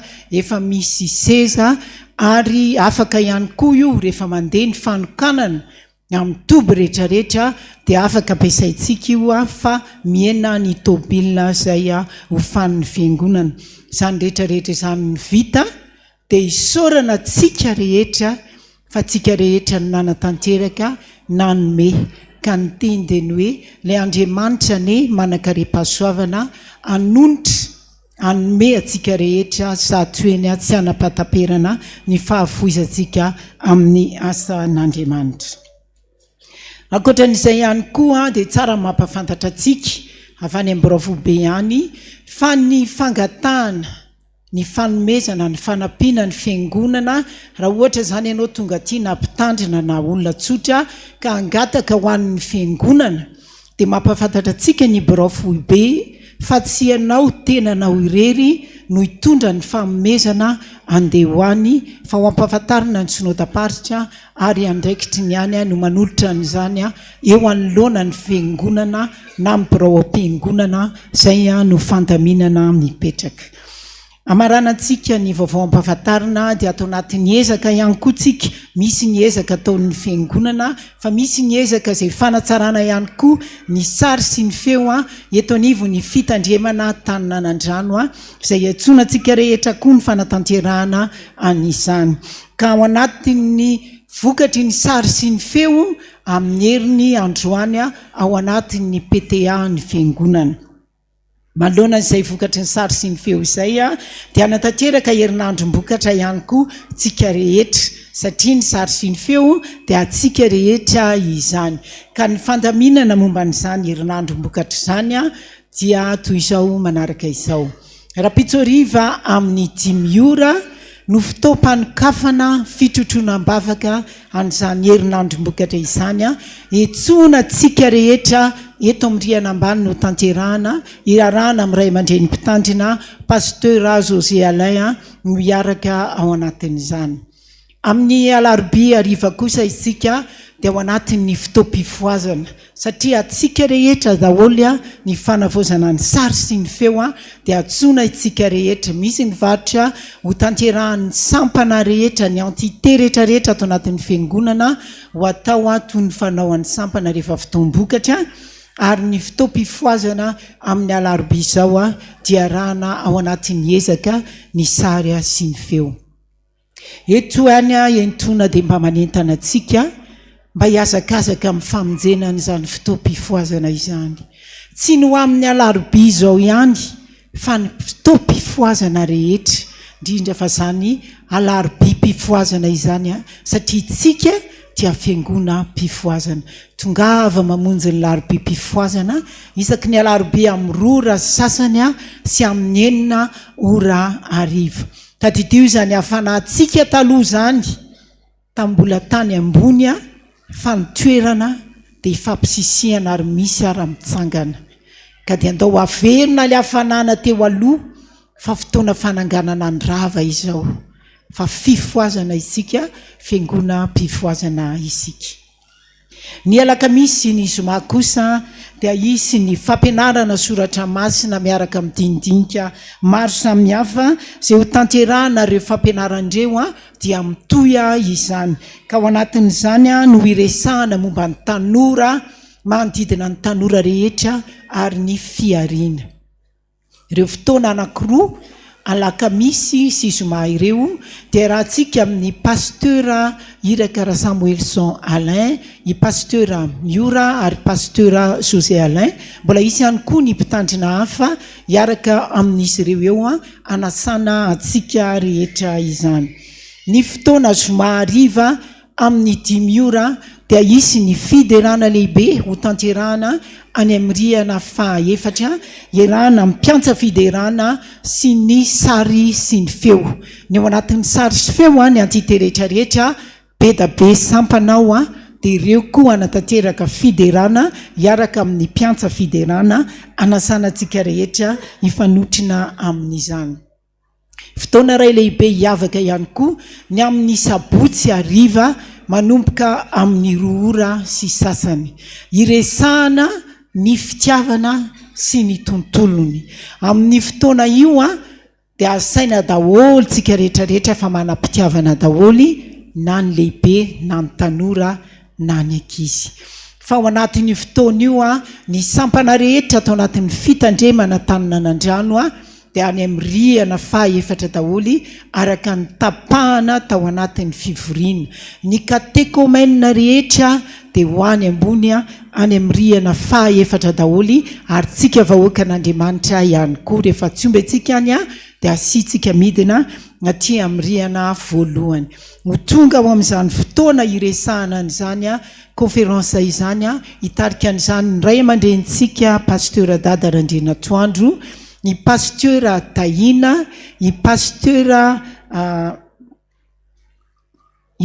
Maefa ary pasteur Rachel akoatran'izay a dia misy dokotera ho avy eo a dia ao a i docteur Omega ao anatin'izany a fotoana izany ny alahady kosa itsika amin'ny herinandroany a fotoan-dehibe io anaterantsika vokatra satria mbola lavidavitra ny ezaka eo amin'ny famitana ny fanatanterahana ny fanavaozana ny sary sy ny feo etonivony ny fiangonantsika misy ny fotoam-pivavahana tonga mahazatra antsika amin'ny 7 amin'ny 10 ary amin'ny 2 ora ny fotoam-pivavahana ny ariva amin'ny 2 ora ny fotoam-pivavahana ariva io zany tsy hoe amin'ny alahady ihany fa amin'ny fotoam-pivavahana ariva rehetra dia miditra amin'ny 2 ora daholy ao anatin'izay no anatanterantsika ny procession mandritra ny fotoam-bavaka rehetra ny ariva kosa tsika amin'ny 10 ora dia hamonjy ny fiderana lehibe any amin'ny rihana fahaefatra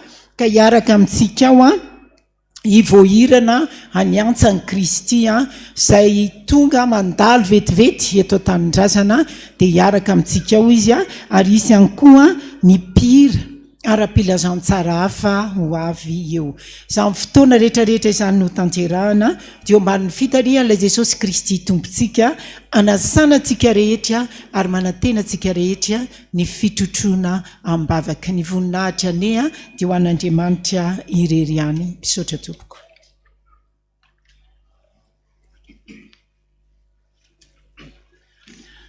saotra to misy amafisina kely ilay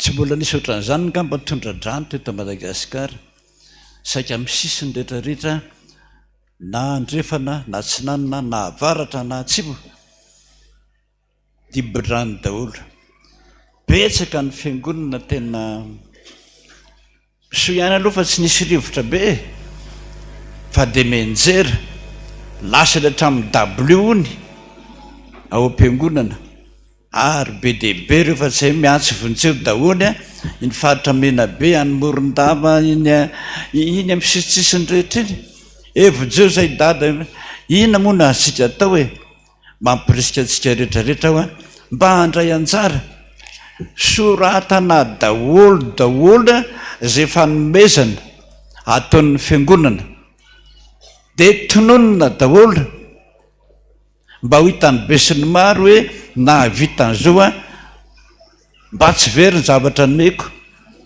sasany ene manome akanjo be dehibe kiraro inona anjay any tanina any am'le toerana tsisy tonga n'izany na ray aza napatezitra mihitsy ny foibe zany zavatra zany dia naniraka olona mihitsy ny foibe a hitotra n'ireny zavatra reny any alavitra any zay a vonangina fa tsy maintsy misy foana ny devoly ka iny ataoko hoe samy andray anjara daholo tsika rehetrarehetrarehetra na amin'ny vola sasany tafitrano no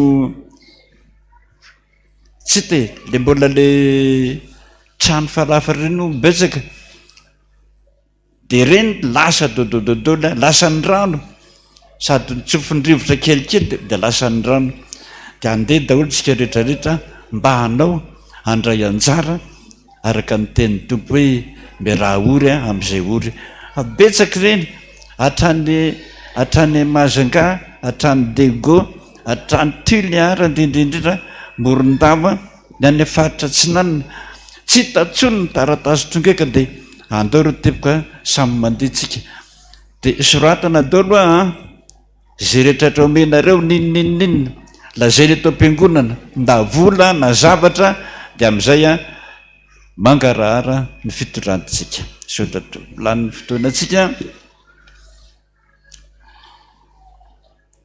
nanofy adada hoe tany an-tranony rahavavika feno bibilava tao an-tranony hatrany anaty baignoire ola rahavavika hoe efa nyroahako foana ireo a fa miverina foana ary nisy anankiray niditra tato an-damosika zao a rehefa bibilava ho a de olona amono tato dy foana zay olona amono anao ao anatin'ny baignoire anao io a sasao tsara amin'ny anaran'i Jesosy a asiana rano-tsavony ny éponge de sady mandroaka devoly fa ao ny misy an'ireo bibilava reo a raha vao mandro ao anao a de vonon'ireo zavatra reo zay ho a rehefa zay ianareo zay nanofo hoe momba ny tanalana tarono tonga de mihinana za nanofo hoe tonga ny farandro de nisy tselatra teny amin'ny lanitra ary nisy miaramila maro be milahatra miloko volomparasy ay de za matahotra hoe raha mbola nofo zao a de anao ny asanao a Jesosy miantso anao izy io mpiandry zany ny dikany efa ho avy mifaran'izao tontolo zao a miantso anao izy ity le nanoko sarisary ty a mpianatra nanofy an'izao mi TT 3e TT etsetretsetretsetretsetretsetra de zany resaka manokana ho anao zany fa ny angatahako aminao de zao a mivavah tsara anao fanadinanao satsy anao resaka ho amin'ny mpianatra izy ny catéchomène groupe B ifojirana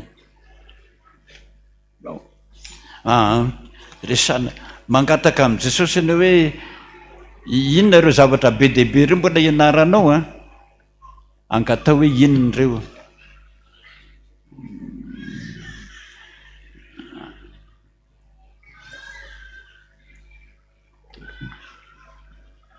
za dada nanofo hoe nahita tarondro minanao a tarondro raha vao tarondro mihitsy a zavatra roa raha tanalahy izy a de misy kansera miforona ao amin'ny tenanao mahita tanalahy ray anao minana ray roa minana roa raha be dehibe minana hatramin'ny 10 andro ny anao tarondro ngeza be io a mihinana efa miteny foana Jesosy rehefa miteny zany fa ny lasopy paty eto amintsika lasopy paty eto amitsika iny le paty paty gasy iny mialatsiny aminareo mpivarotra tsy firana isan'andro tandremo fa raha hoe ndray mandisam-bolana tsy maninona mba eritreretinao zazakely 12 taona le tapaka lalan-draha danaky ianao mahita an'izany tonga dia mikaraingina ny tanany sy ny tongony teny any 40 taona izy zao le tanany anoratra mihitsy ny karaingina fizy afaka manao an'izao lasopy paty daholo zany rehetrarehetra zany tenenina ankizy tsy hitanan'io isan'andro na zazakely ary fa matiny eo ianao miteny foana raha mitady paty ianao tsy hoe mandokam-barotra fa mitady hoe paty italiana frantsay avy amin'ny blé avy amin'ny frantsa amin'ny frantsa misy soratra mihitsy hoe farine de France reny dia tsara na malany be dia be isan'andro ao ranao misy foana ny ahitanao an'izany saika any amin'ny grande surface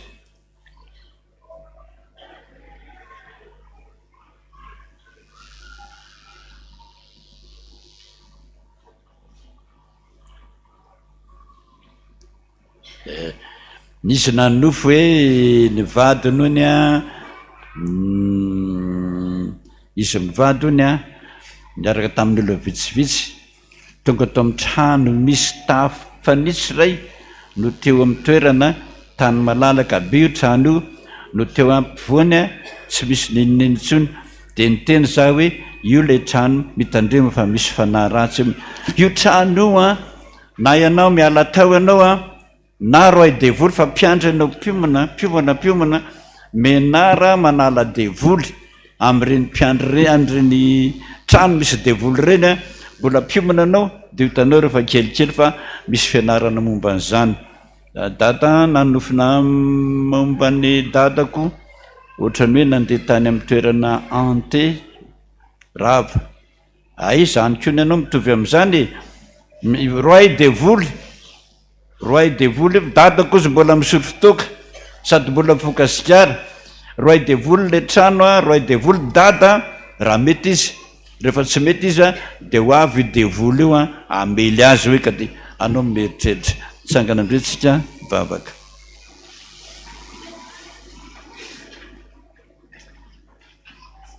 raisoa o tompo fate upalombola raisoko ny androko kanarano fo kanara dofo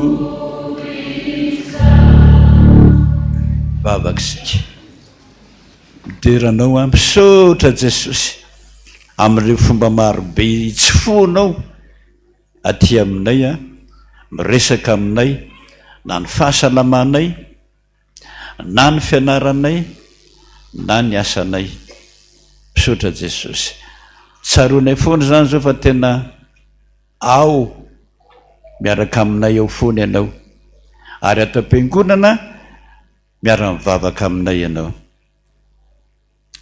misaotra Jesosy tonga eto reto vahoaka maro be reto hivavaka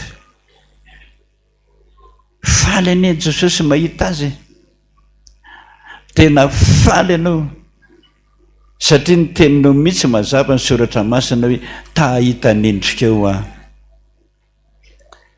reo Jesosy hatrany am'rena fa efatrany hitanao faly anao mahita azy tsy faly fotsiny anefa ianao Jesosy fa nyteny hoe tsarovy lay vavaka ray minitra ataonao am-piangonana soratako voaraiko ary zava-dehibe aminao araka ny teninao porofony zany maro be no niresahanao ka dia misaotra Jesosy faly zay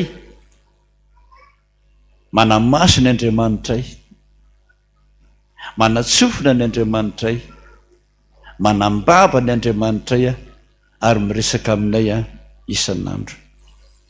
Ny ankantahako aminao Jesosy satria tena tia nay rehetra ianao tia hitanay rehetra ianao tongava hatrany amin'ny rihana voalohany, faharoa ary fahaefatra. Saotra Jesosy, hitanao ny ianao, hitako ilay malalako ho ianao Jesosy.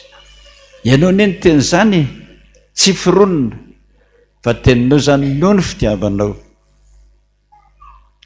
Jesosy, ianao ny laza hoe tandreny feonao zahay le tadiavinay, ianao miainy vavaka. Ka azafady indrindra Jesosy, eo anoloana ny mpanomponao ianao mba hiondrika kely. Azafady Jesosy, saotra Jesosy, bitsibitsika aminao ny malalanao, lay tianao sady tena tianao. Tanterao ny teninao Jesosy hoe inona ny tianao hataoko aminao, dia noho ny vavaka Jesosy.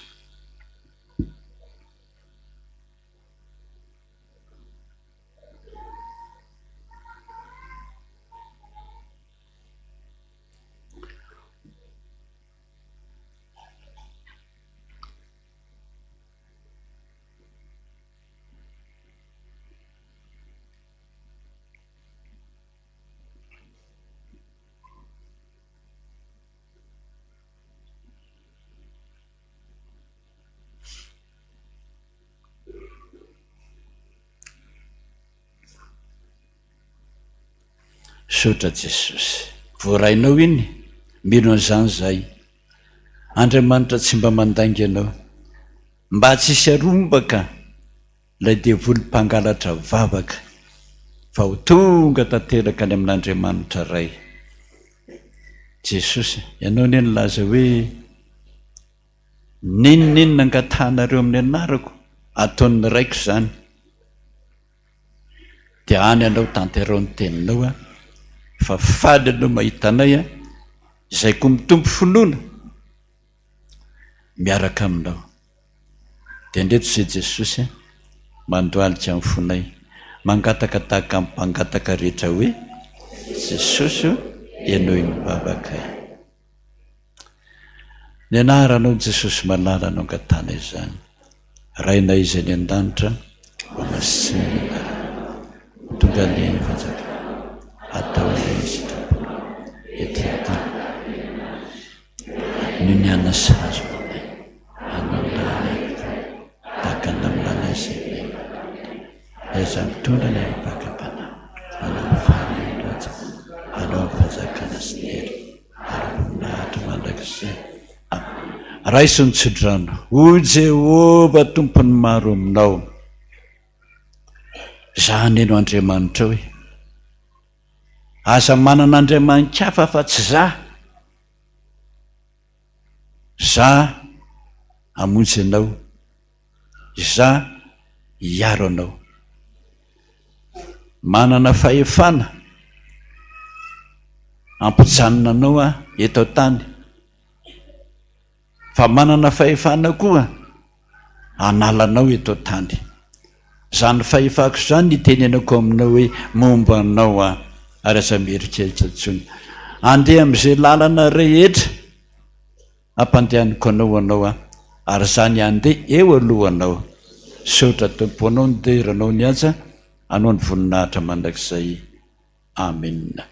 Voninahitra ne ho an'Andriamanitra rery any. Masina, masina, masina Jehova tanteraka tokony izany arana raisiny zanaka ary ny fanahy masina samy mahireza.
Marafau tanay mapika punapara tena citalani.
Thank you.